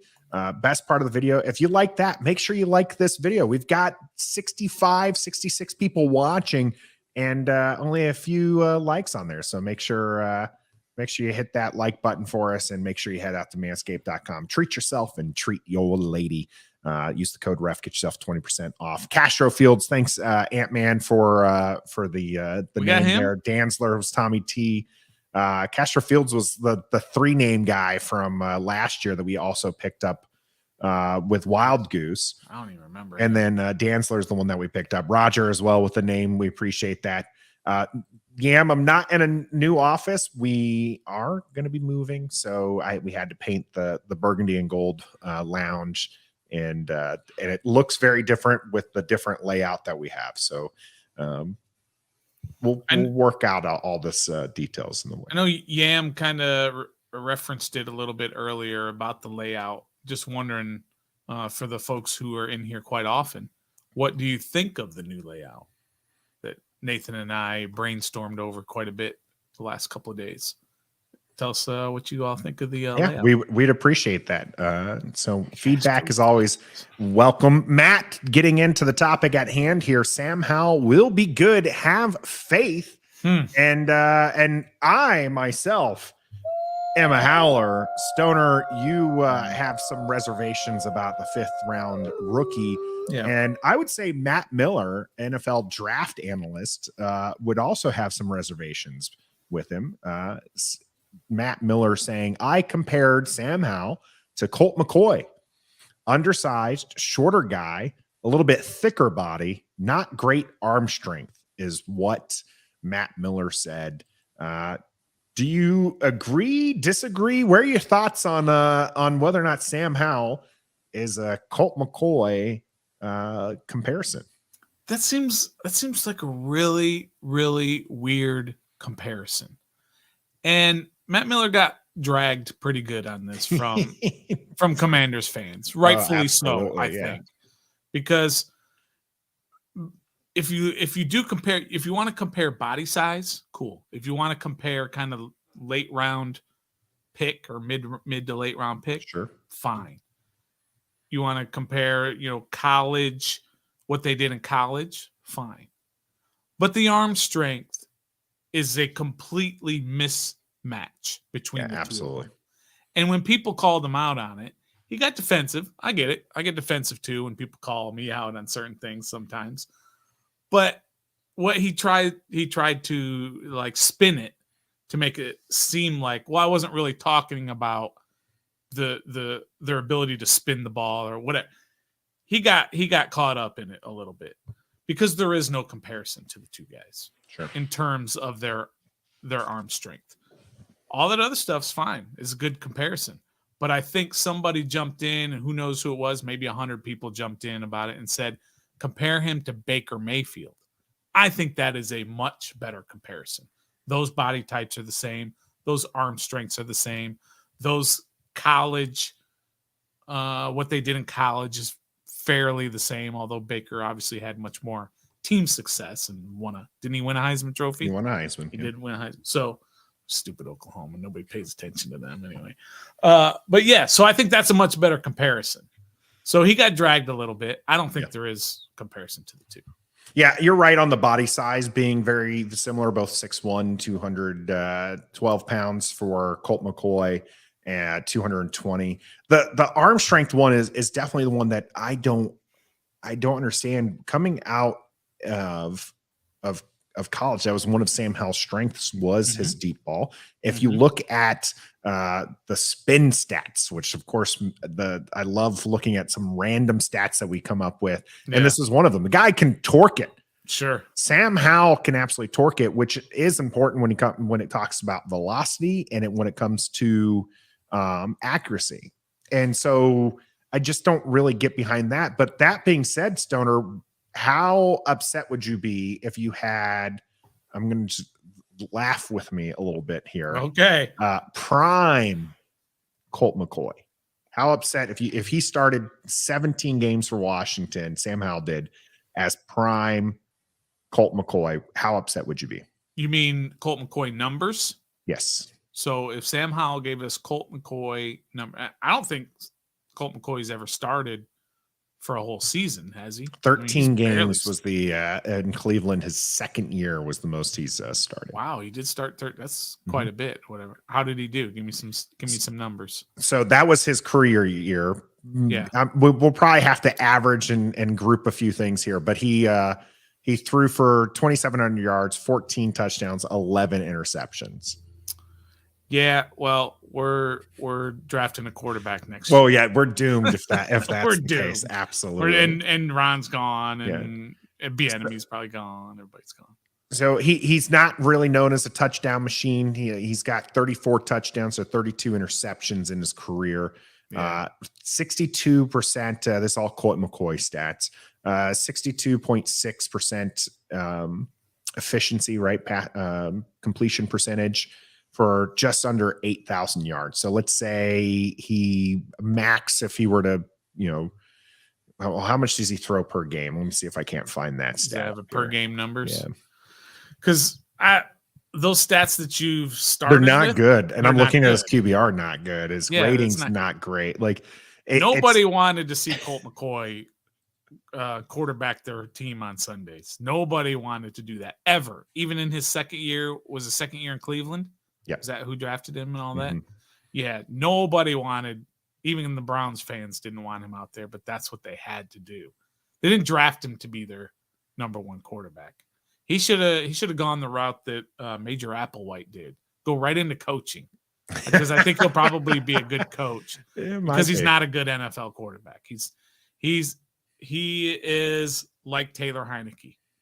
He's dependable to come in and not throw up all over himself. Maybe win you a couple games while your starter heals. But you do not want to depend on that guy for 13 games of your season like Cleveland did that year. No. Gus Bus telling us that Miller compared Mahomes to Bortles. So definitely lacking some good credibility there. And also saying that Gus Bus thinks that Howell fell in the draft because Baker came off of a mediocre year. So when you're seeing a QB that you're often being compared to, maybe it just like the, Anthony Richardson jumping up because, people think that they can get those kind of quarterbacks up early. So definitely something to think about there. Can I blow that myth out of the water a little bit? Sure, go ahead. I'm kind of itching on this whole Sam Howell should have been a first round pick the year before if he'd come out earlier. Okay. Here's the problem I got. If scouts / front offices / GMs / quarterback coaches, head coaches, all that, they get first round quarterbacks wrong all the time. Mm-hmm. Every year, I think the success rate over the last 15 years is about 50% on first round quarterbacks. Sure. They always get it wrong with the Zach Wilsons and the Sam Darnolds and the Blake Bortles, Josh Rosen. All right, there's a bazillion of those guys that get it wrong all the time. RG3. That's a tough one to say. That hurts a little bit right here. It does. I mean, one amazing season. You can say injury took it down, but here's the thing, Nathan. Here's what they don't get wrong. Almost never do they get this wrong, what I'm about to tell you. They almost never let a franchise quarterback slide all the way to the 5th round. It almost never happens. They get first round quarterbacks wrong all the time. They almost never. Tom Brady's a great exception. Tony Romo's a good exception. Kirk Cousins he's a 4th rounder. Kirk Cousins was a 4th rounder. A day 3 pick. I'm setting the guidelines here, not you. Okay. But my point is, those guys just don't slip through the cracks like that. The Sam Howells who are going to be this great franchise quarterback, they don't slip through the cracks. So when I always use the argument that, well, he was a 5th round pick for a reason, that's kind of what I'm getting at, is that it just doesn't happen. You can give me 3 guys in the past 30 years who have slipped through that. And that's it. That's all you can give me. It just doesn't happen. And to sit here and think that Howell is going to be one of those guys, I think is crazy talk. I don't care if they were heralded or not. Tom Brady, heralded or not. Tony, it doesn't matter. What matters is when it was time to pick him, team after team after team after team said, no, he's not good enough to be our franchise quarterback. And Washington did not draft him to be their franchise quarterback. They said, he's still there? Let's draft him. Because they had already picked up Carson Wentz to be their franchise quarterback. So they said, this was a developmental QB that they liked. It's no different than the guy that they signed as an undrafted guy this past year. The guy from, I don't even remember where he's from, some small school where he threw like 74 touchdowns. Fordham, the guy from Fordham. Yeah, he's like Demarat, I think is his last name. Right? They're just taking a flyer on him. They don't think he's going to be the franchise savior. Franchise saviors don't last to the 5th round. They just don't. So Stoner, if you're so not a howler, Roger is chomping at the bits here. Okay, he's not a howler either, is he? He's not a howler. Right. He thinks they're going to start Jacoby, and you're on the same path as that, right? You don't feel like this is a fair QB competition. Correct. Sam Howell's being forced into the starting role largely because they have to. I guess. Yes. I'm not sure why they would have to, because as Roger had pointed out earlier in one of his comments, Ron is essentially staking his career on, as you point out, a 5th round rookie that they didn't draft to be the franchise QB, a guy that they didn't even start until the final week of the season last year. And didn't even want to. Kind of had to be talked into it. So they signed Jacoby Brissett. Do you feel Jacoby Brissett will be QB1 this season? Based on performance or based on injury, or does it not matter? Does not matter. Well, I mean, because you can't predict injury, so I'm not going to go that route. Yeah, but most quarterbacks don't play 17 games. Very few I wouldn't say very few. Half the league's quarterbacks don't play 17 games. They get hurt for at least 1 or 2. So if you just take out injury and just say he's healthy, do I think Jacoby Brissett will be QB1 at some point based on Sam Howell performance? Unfortunately, I do. I don't want that, but I think that's going to be the case. If he gets off to a slow start and this team's 1-4, for example, they're not going to sit there and let Sam Howell work it out on the field.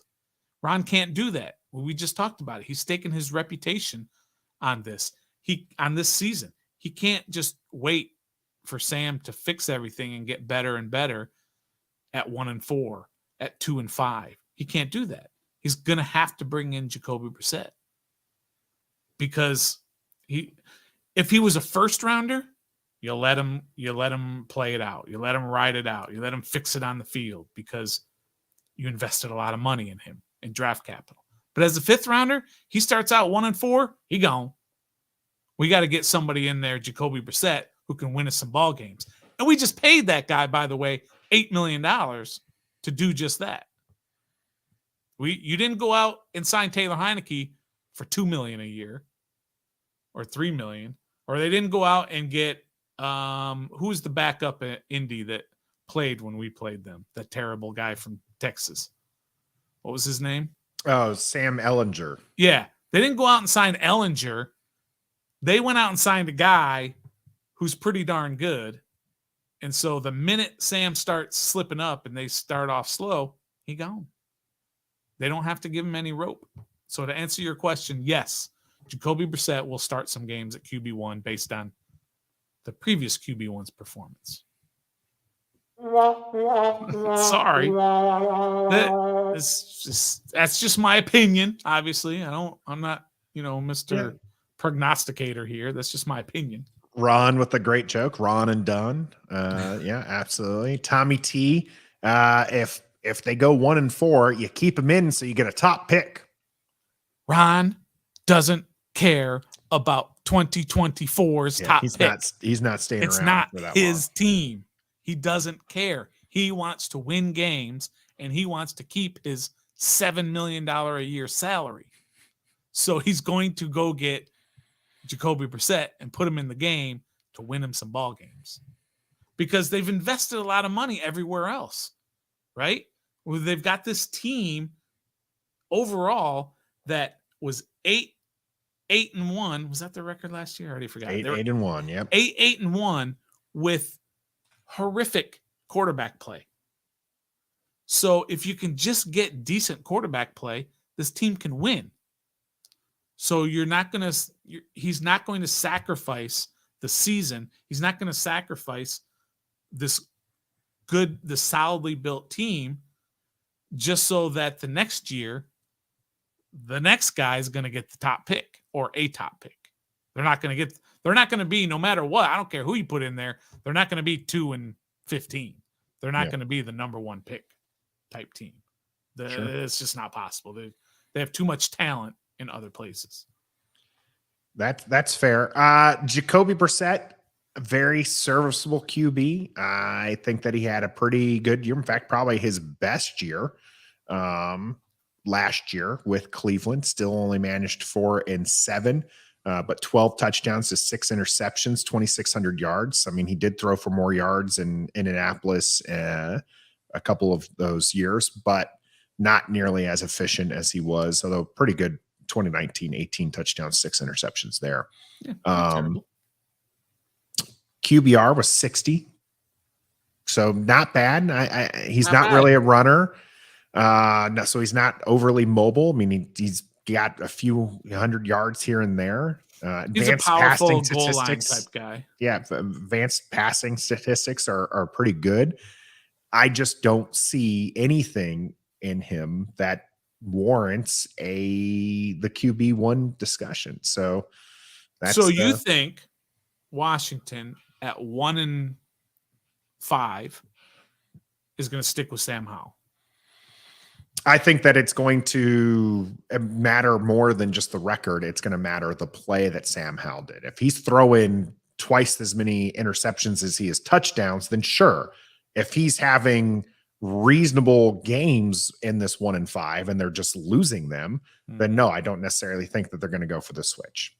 Okay. So, but I think a lot of that's going to come down to EB and what he chooses for that. We're going to take a detour here from the Sam Howell Jacoby talk. It is going to probably come back up here when we get the position rankings discussion, but we have the Hawk TV with the $4.99 super chat. We appreciate you, Hawk, for jumping in here. How many sacks does Chase Young need to have before you decide to trade him before the trade deadline? How many sacks does he need to have? I don't know. I don't know that it matters. Are you going to be able to trade a guy who is on the final year of his deal at the trade deadline, a defensive end? If he has a lot of sacks, if he's balling out, you don't want to trade him. If he's not doing very well, if he's not playing very well, then who's going to trade for him at the trade deadline? So I don't know if it's even going to be if it's even going to be an issue. It's even going to be talked about.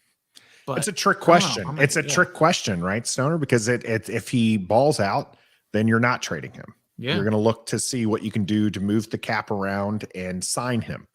If he doesn't ball out, then he has no trade value. Yeah. And so you'd have to kind of be in that middle ground. But even if he only has some success, but not a lot of success, are you really better off trading him? You'd have to get, at that point, I think, a second rounder for it to be worthwhile, because if he explodes in the second half or after the trade deadline and you don't sign him, he's going to get you probably a third round comp pick. Right? For sure.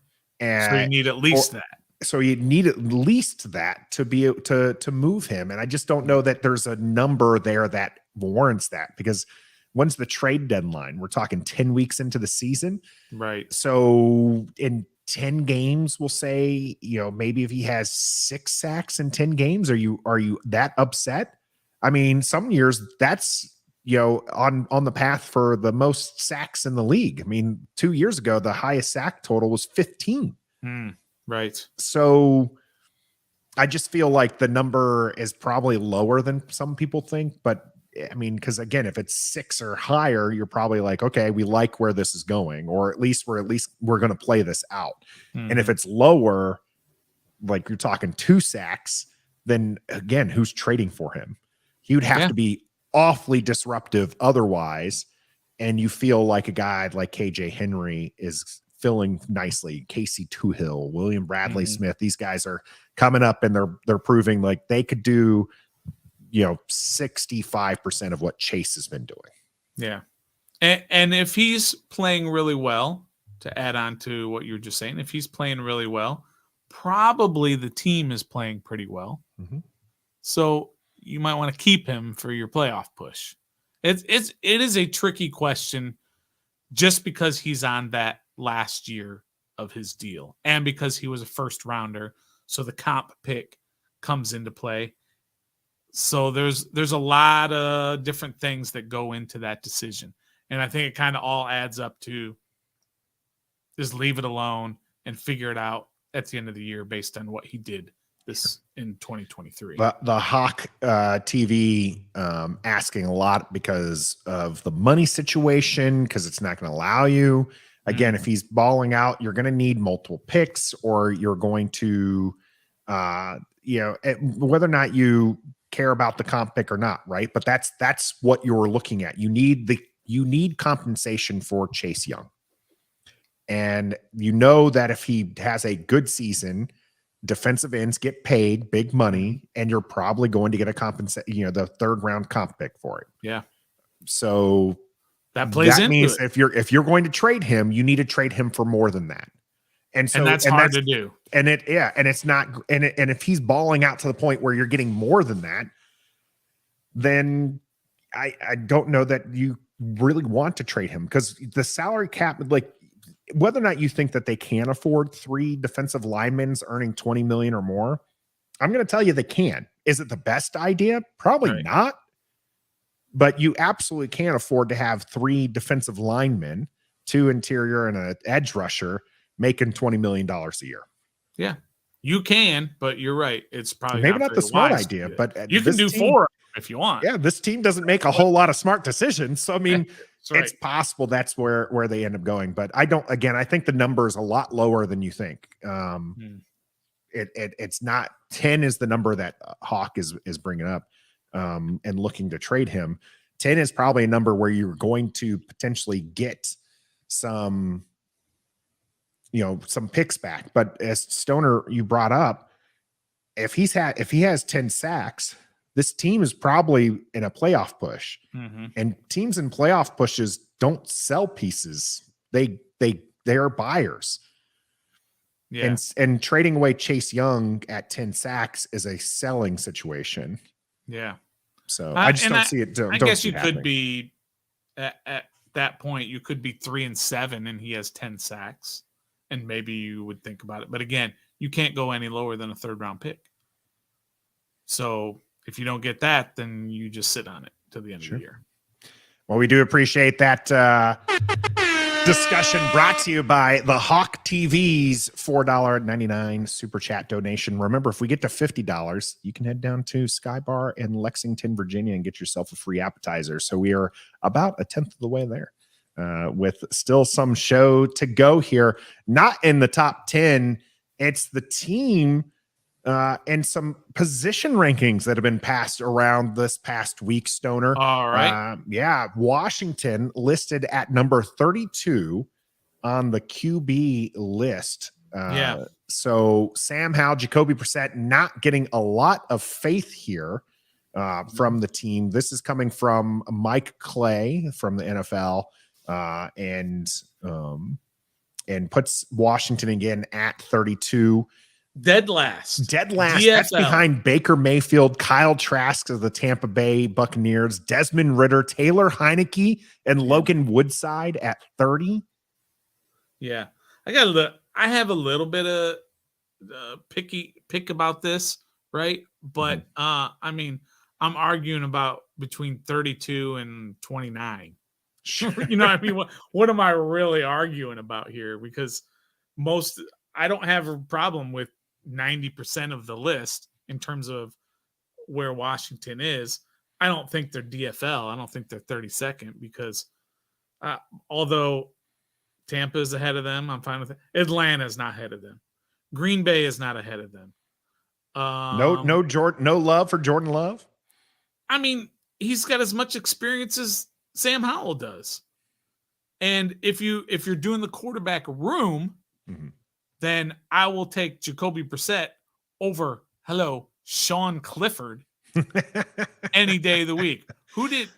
Sean Clifford, I've seen enough tape of him. He's a bad quarterback. He is not a good quarterback. And he's the backup in Green Bay. Ooh, and he's a rookie, right? Yeah, he's a rookie. And then who's behind? Who's Danny Etling? That's Utah or Utah State, I think. Rookie. Yeah, it's not. Also, that's a bad quarterback room. That's not a great one. Yeah, that's maybe that one banking on Jordan Love there, or it's banking on getting one of the top QBs next year. Yeah, so there's a couple there. So Sure. Okay, they're 30th or 29th or something. So that's all I can complain You're about. putting Baker Mayfield and Kyle Trask above Washington. I would put Baker Mayfield ahead of Sam Howell and Jacoby Brissett. Yes. So just that alone. So would you have been happier if the team signed Baker Mayfield, if they would have gone that with instead of Jacoby Brissett? Probably. I mean, I probably had those. I'd have to go back and look at our rankings that we did. Sure. But I probably had those guys right about even. Trev's excited about getting Baker Mayfield. He is? Yeah, look at him. He's all excited there in his box. What are you talking about? For the people watching, if you weren't here earlier, Trev was physically here, but then he had to bail. But the graphics department did all these earlier when the plan was to have all three of us. But the plan was also to have you like this video. So if you're liking this discussion, make sure you get out there and like it. Where does everyone else put us? Let us know in the chat here. I'm scrolling up and I'm not seeing where some of the people have us in the listing here for QBs. It's to me, I agree with you. It'd be hard to put Washington too high on this list. Like they are definitely in the bottom third. Yeah. Sam Howell, whether or not you are a howler or not, and I'm a howler, it's an unknown. So you just don't know after one game, 11 of 19, an interception, but 2 touchdowns. Like you just don't know what you're going to get. And so there are a couple of I would put Houston Texans below us though. Yeah, that was another one. Stroud, Davis Mills, and Case Keenum. Although I mean, CJ Stroud is a promising rookie. Davis Mills is not better than Jacoby Brissett, though. Case Keenum, I wouldn't put as better than Jacoby Brissett right now. So the overall room has to go to me to Washington. Yeah, I agree with that too. The Colts, Anthony Richardson, Gardner Minshew, and Sam Ehlinger. You just bagged on Sam Ehlinger just a moment ago, but I know you're an Anthony Richardson guy. Yeah, you see, you know me. That's an unknown. That's a question mark. And then you're taking Gardner Minshew over Jacoby Brissett. Well, I might put Indy number 1. Just because Anthony Richardson. Yeah. Just about how much you how much I love you take him. Ryan Tannehill, Will Levis, and a guy that's being talked about being dumped right now, Malik Willis from Tennessee. That's crazy. Tannehill's pretty decent, but I mean, I don't think they're that they're right now listed as 21 on here. And I just don't see that. Kenny Pickett, Trubisky, and Tanner Morgan at 23. Kenny Pickett had some promise, and he's got more time under his belt than Sam Howell. But Trubisky and Pickett or Jacoby Brissett, I mean, it's a mid-off. I get that it's a mid-off, but it's just one of these. I just don't see, again, like I said, they're not DFL. They're not, dead. I'll make sure I put the right button there. They're not dead last, right? So but it's just one of these things. I mean, good Lord, Chicago Bears, Justin Fields needs the ball out because they got PJ Walker and Nathan Peterman. Yeah. The Rams, if Stafford is not healthy again, it's Stetson Bennett and Brett Ripken. Woo. That's Mark's nephew.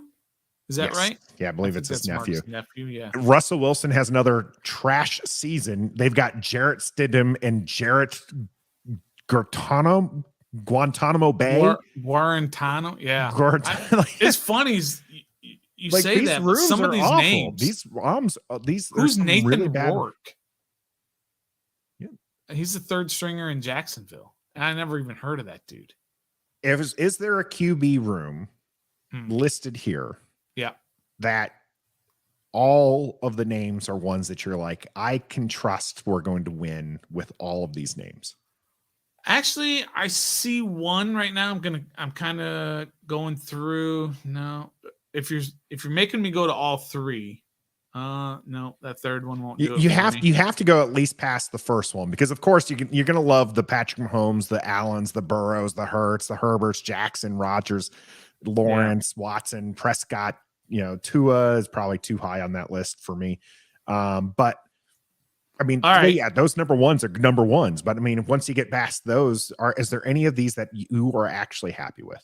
There's two. One's going to surprise you, but this one won't.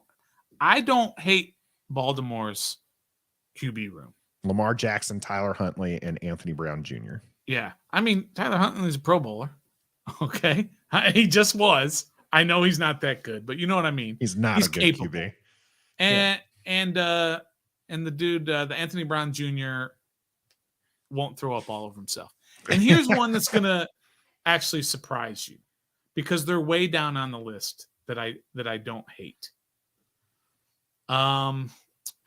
Shoot, I've already lost it. Who the heck was it? Because they were down further on the list. Oh, I don't hate this one, and that's Houston's.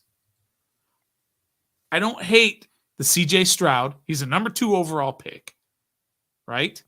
So you have CJ Stroud, Davis Mills. You love Davis Mills. So I don't know why. I liked him coming out. Love is very strong term there, sir. But Case Keenum is a very capable backup. And as a third stringer, he's probably the best third stringer on this list. Sam Ellinger's or Case Keenum. Yes, Case Keenum's pretty good. Yeah. Yeah. So I don't. As a third one. Yeah.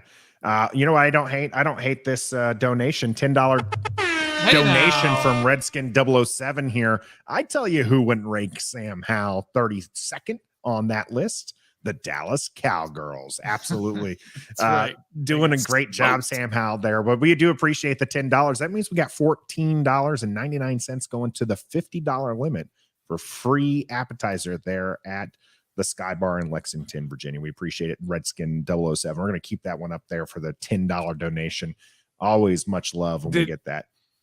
When you look back on it now that you've had time, were you really impressed in that Cowboys game that Sam Howell played?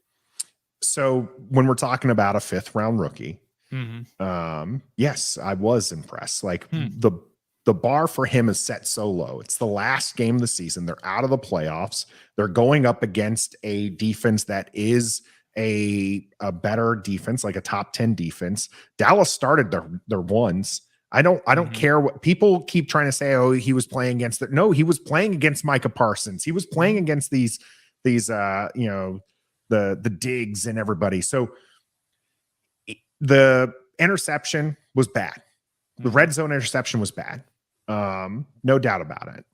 The touchdowns were electric. That run was electric. It was. It was amazing.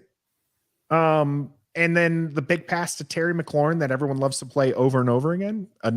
Just like, how could you not be excited for that? Yeah. Terry McLaurin had to hit another gear to catch it. So, yeah. But my bar was set super low for Sam Howell that game. Like, 11 of 19. Like, if you would have told me that was his completion percentage before the game, I would have been like, yeah, that sounds about right, because it's the 5th round rookie. And he's just not going to play very well. But then when you look at those 11 completions, and a couple people will point out that there were some drops by Terry McLaurin and Jahan Dotson, so it could have been 13 of 19. The game plan just wasn't there for him, and I think that I'm fine with that. Like, this is essentially a preseason game, and he showed promise. Yeah, yeah, So, and I'll be honest that having watched it at the time, I wasn't overly impressed. I was impressed that his very first pass was a touchdown. I mean, that's hard to do on the money, just on the pass. money. But that's hard to do for anybody, let alone a 5th round rookie in his very first game, in his very first drive, in his very first pass. That's hard to do. So Sure. I was impressed with that. But otherwise, I wasn't fully impressed. But as I've gone back and watched more of it, I get more and more impressed. There was one throw to Dotson that he made. Dotson just killed the corner. I don't think it was Diggs. I think it was the guy on the other side. But just the double move where he just it was kind of had him on skates. Go in and then he went out. Yep. Okay. But what was great was as soon as Dotson turned around, not only was the ball just about there, but the ball was outside to momentum. Yep. Where his momentum was, that allowed him to keep going upfield and get another 15 yards or whatever away from the defender. Mm-hmm. We talk about it all the time with a lot of these quarterbacks. You've got to be able to throw a guy open. That's something that Heineke and he did absolutely could not do. More than a few times. Yeah. Yeah. And that's a perfect example of it. If he had thrown it right here, he'd probably been tackled right away. If he had thrown it inside, then there was an opportunity for the defender to make a play on it. Or at worst, just tackle him right as soon as he caught it. But he threw it. It was outside where he said his momentum was going, where there was no defenders, which allowed him to get some yak. And that was beautiful. So I like those plays. I've only seen 11 of them at best, or 8 of them that were impressive. Yeah, 19 I just need pass to see attempts. it. Yeah, not enough. They're More fair. and more. That's fair. But so we agree not dead last. Should be a little bit higher. Maybe we disagree on some of the rooms. I'm going to answer my own question for you as far as like, is there a room that I would trust to win games from top to bottom? Yeah, 1 through 3. I do have one, and I think it's going to shock you. Wait, I have one. Let me see. I'm going to look for Oklahoma quarterbacks and see. No. Well, I mean, some of these, if you don't even know the third guy, then you just can't even do that. Sure. How about the Bills? The Bills room is Josh Allen, Matt Barkley, and Kyle Allen. Well, good to see Kyle latching on somewhere. So it's not that one. No. Mm-hmm. No. I'll give you one more guess. I mean, Tampa doesn't even have a third quarterback yet. That's crazy. If you're going to go for one that doesn't even have a third quarterback, probably Geno Smith and Drew Lock for Seattle is probably your better bet. All right, I got one. I know what you're saying. Okay, who? I'm going to say Carolina. Carolina. No? On this list is Bryce Young, Andy Dalton, and Matt Corral. Matt, I don't know what to expect from him. Sophomore season, injured the first one, didn't look all that impressive. Although he was a QB that I was not was kind of looking at last year when we were looking for a QB. Mm-hmm. Bryce Young, obviously number 1 overall pick, pretty exciting, and Andy Dalton's Andy Dalton. But nope, it's going to surprise you, and I know people are going to be mad at me for this one. I'll be mad at you. But the Dallas Cowboys, Dak Prescott, Cooper Rush, and Will Greer. Though Will Greer, I think, is if you're down to Will Greer, I think you can win some football games. And Cooper Rush has won some football games. Has Will Greer ever won an NFL game? No. I don't think has he even played an NFL game up to this point. No, he this might is have totally based on how Jets. I like Will Grier. Okay. Like that's it. That's all that it is. Like I was mad. When I was looking for backup, when we were looking for desperation QBs to start for the second year in a row, I was like, where's Will Grier? Is he on somebody's practice squad? And sure as heck, the Dallas Cowboys have him stashed away. So that's the rotten luck. But QBs can often be bailed out by their wide receiver core. And Washington on Mike Clay's list here is listed at number 11. The dynamic trio of Terry McLaurin, Jahan Dotson, Curtis Samuel, throwing in De'Ami Brown and Dax Milne as far as your fourth and fifth options. Listed at 11. Do you think that's a fair rating for those three? I do. Having looked through this, I think it's pretty fair. Again, you might be able to go up or down one or two spots, but I don't think you're going to go too far. I will say this, and I said this a lot last year. If you just go with the top three, I think Washington, their top three is a top three receiving core. Sure. But man, does it fall off after three.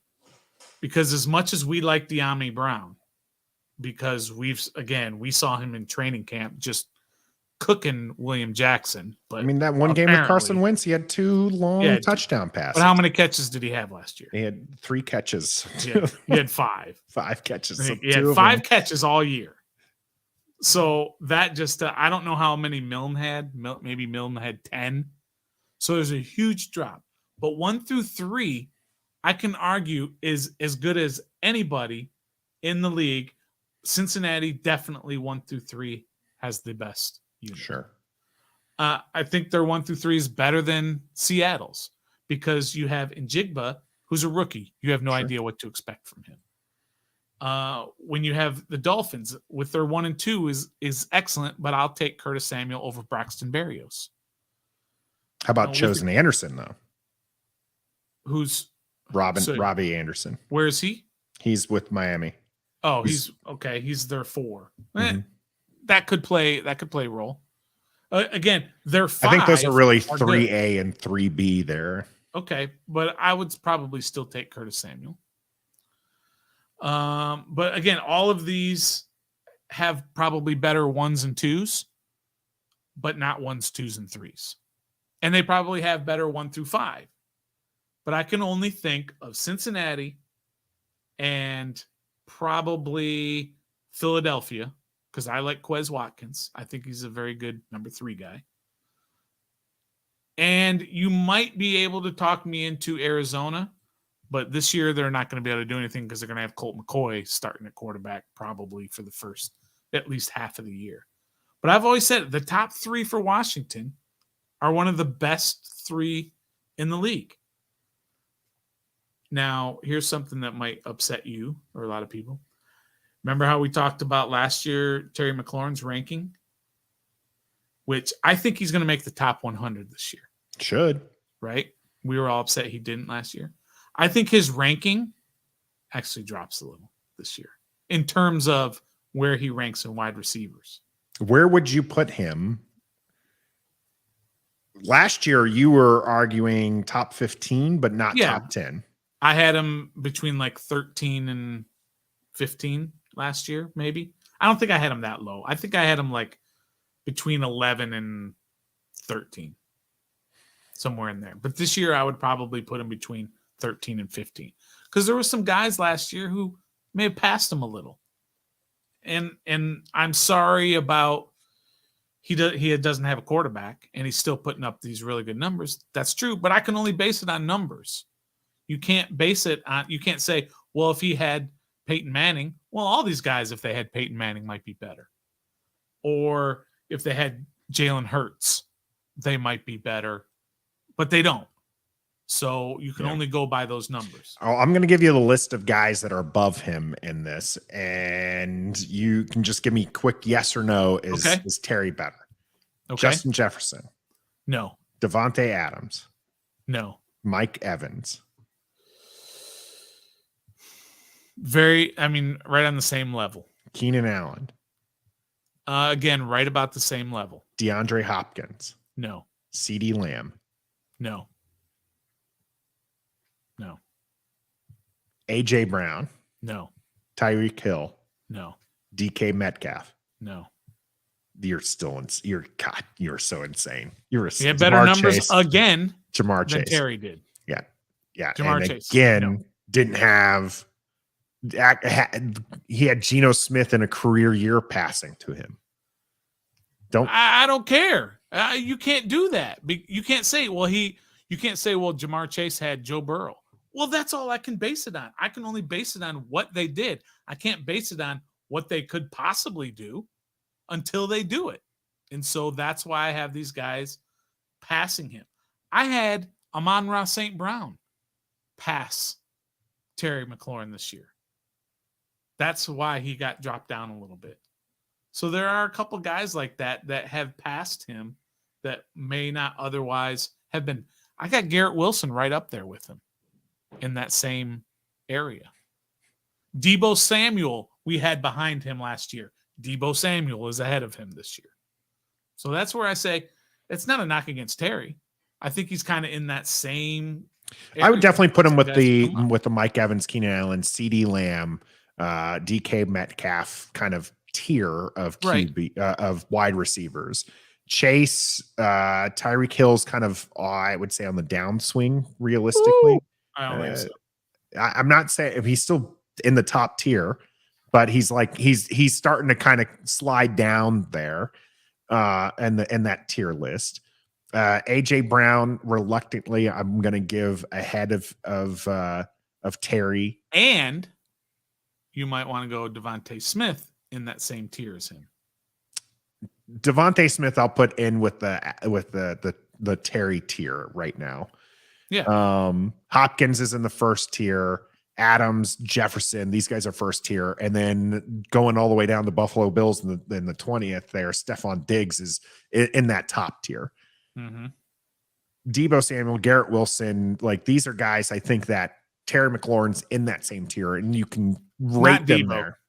Not Deebo. You're going to put Deebo in the first tier. You're also putting Deebo's CeeDee Lamb apparently in the first tier. No, I'm putting him on the same level, but ahead of Terry McLaurin. Clearly ahead of McLaurin, but at least in the same category. He definitely has the better quarterback, obviously, when you have Dak.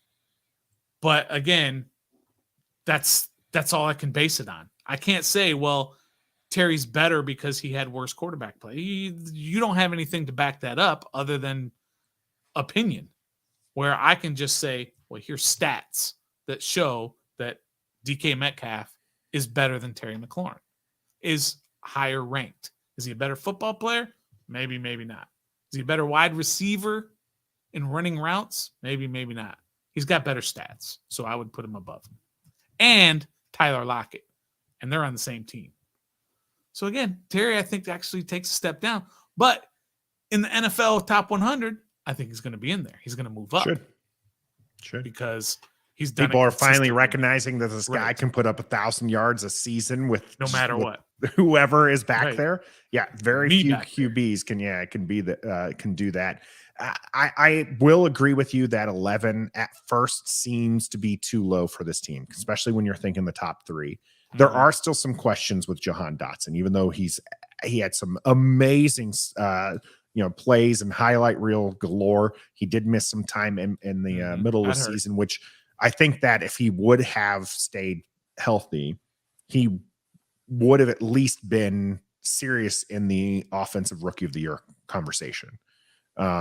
Maybe not, a lock to get it, but at least in the conversation in a serious way. Some fans were obviously still talking about him there, but I mean, at the point where he left, I think he might have been the odds-on favorite to win, just because he had an insane start to the season with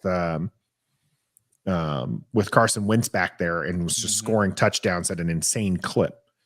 But, injuries happen. And so I think there's still some question there. Curtis Samuel has not turned into the player Washington was looking for. They were looking to use him a lot in kind of that Deebo Samuel role and kind of use some of that speed. And the first year was an injury-riddled year, kind of a theme here for Washington players. And last year, maybe we didn't see the full potential. So, but we know that there's some excitement. It's definitely one of the fastest. If you're looking at speed for especially the first three, there's probably only one QB or one wide receiver room that can beat them, and that's Cincinnati. So, Dolphins and speed. Jalen Waddle and Tyreek Hill are ridiculously fast. Just ridiculous fast. So, but yeah, it'll be interesting to see where Washington goes. I'm interested to see what other rankings that they come out with, and we'll argue those next week, as well as talk about the schedule just briefly, because we're going to have a video tomorrow, or a video when the schedule's released. I'm not going to necessarily say it's going to come out Friday, because if the schedule doesn't come out Friday, then we don't have a video to make. But schedule's coming out tomorrow. It should come out tomorrow. Is it? I thought the NFL said it's coming. Yeah, it's going to come out tomorrow. Oh, okay. It's going to come out Friday, or it's going to come out Thursday. So we'll have a video out Friday. Yeah. Anything on the schedule that you want to talk about? What are your hopes for the schedule? I don't care. I mean, in fantasy land, I'd want every game to be Sunday at 1:00. That's when I like to watch my team play, but they're not going to get very many, if any, primetime games. They might get a Thanksgiving. That seems to be a rumor that we're going to go to Dallas this year for Thanksgiving. Who knows? But I don't think they're not a sexy team to put on primetime. No, they're not. What's a sexy team? The team with the sexy quarterback, and they don't have that right now. It could turn into one, but then that'll be next year's schedule. Mm-hmm. But I hope every game is Sunday at 1:00. That's the best time to watch my team. Probably not going to happen, because I do believe there's several cross-country trips planned, which tends to be a 4:00 game start. For sure. So probably not going to happen. We'll have those. I will say this: I'm happy. I'm sorry, Andy, our friend from across the pond, but I'm happy that we don't have an overseas game. Yeah. Very selfish of me, I understand, but I'm glad that as fun as it is to, especially for a retired guy now, who can watch football from 8, 9 o'clock in the morning until 10 or 10, 12 o'clock at night. Right. I don't want that to be my team in the morning. That's all. It's again, very selfish. Sorry, Andy. But again, we'll have that. We appreciate everyone jumping in here with the chat. Redskin 007 for the donation, Hawk TV for the donation as well. We will be back on Wednesday, as well as we are always live on Wednesdays here on YouTube, Facebook, and Twitter at 7:30. Let us know if you're here on YouTube what you think about the new graphics. Are they here to stay, Trev? You seem pretty excited about them. Trev did bail out earlier, and we are bailing out right now. So until next time. I got nothing, so be a fan.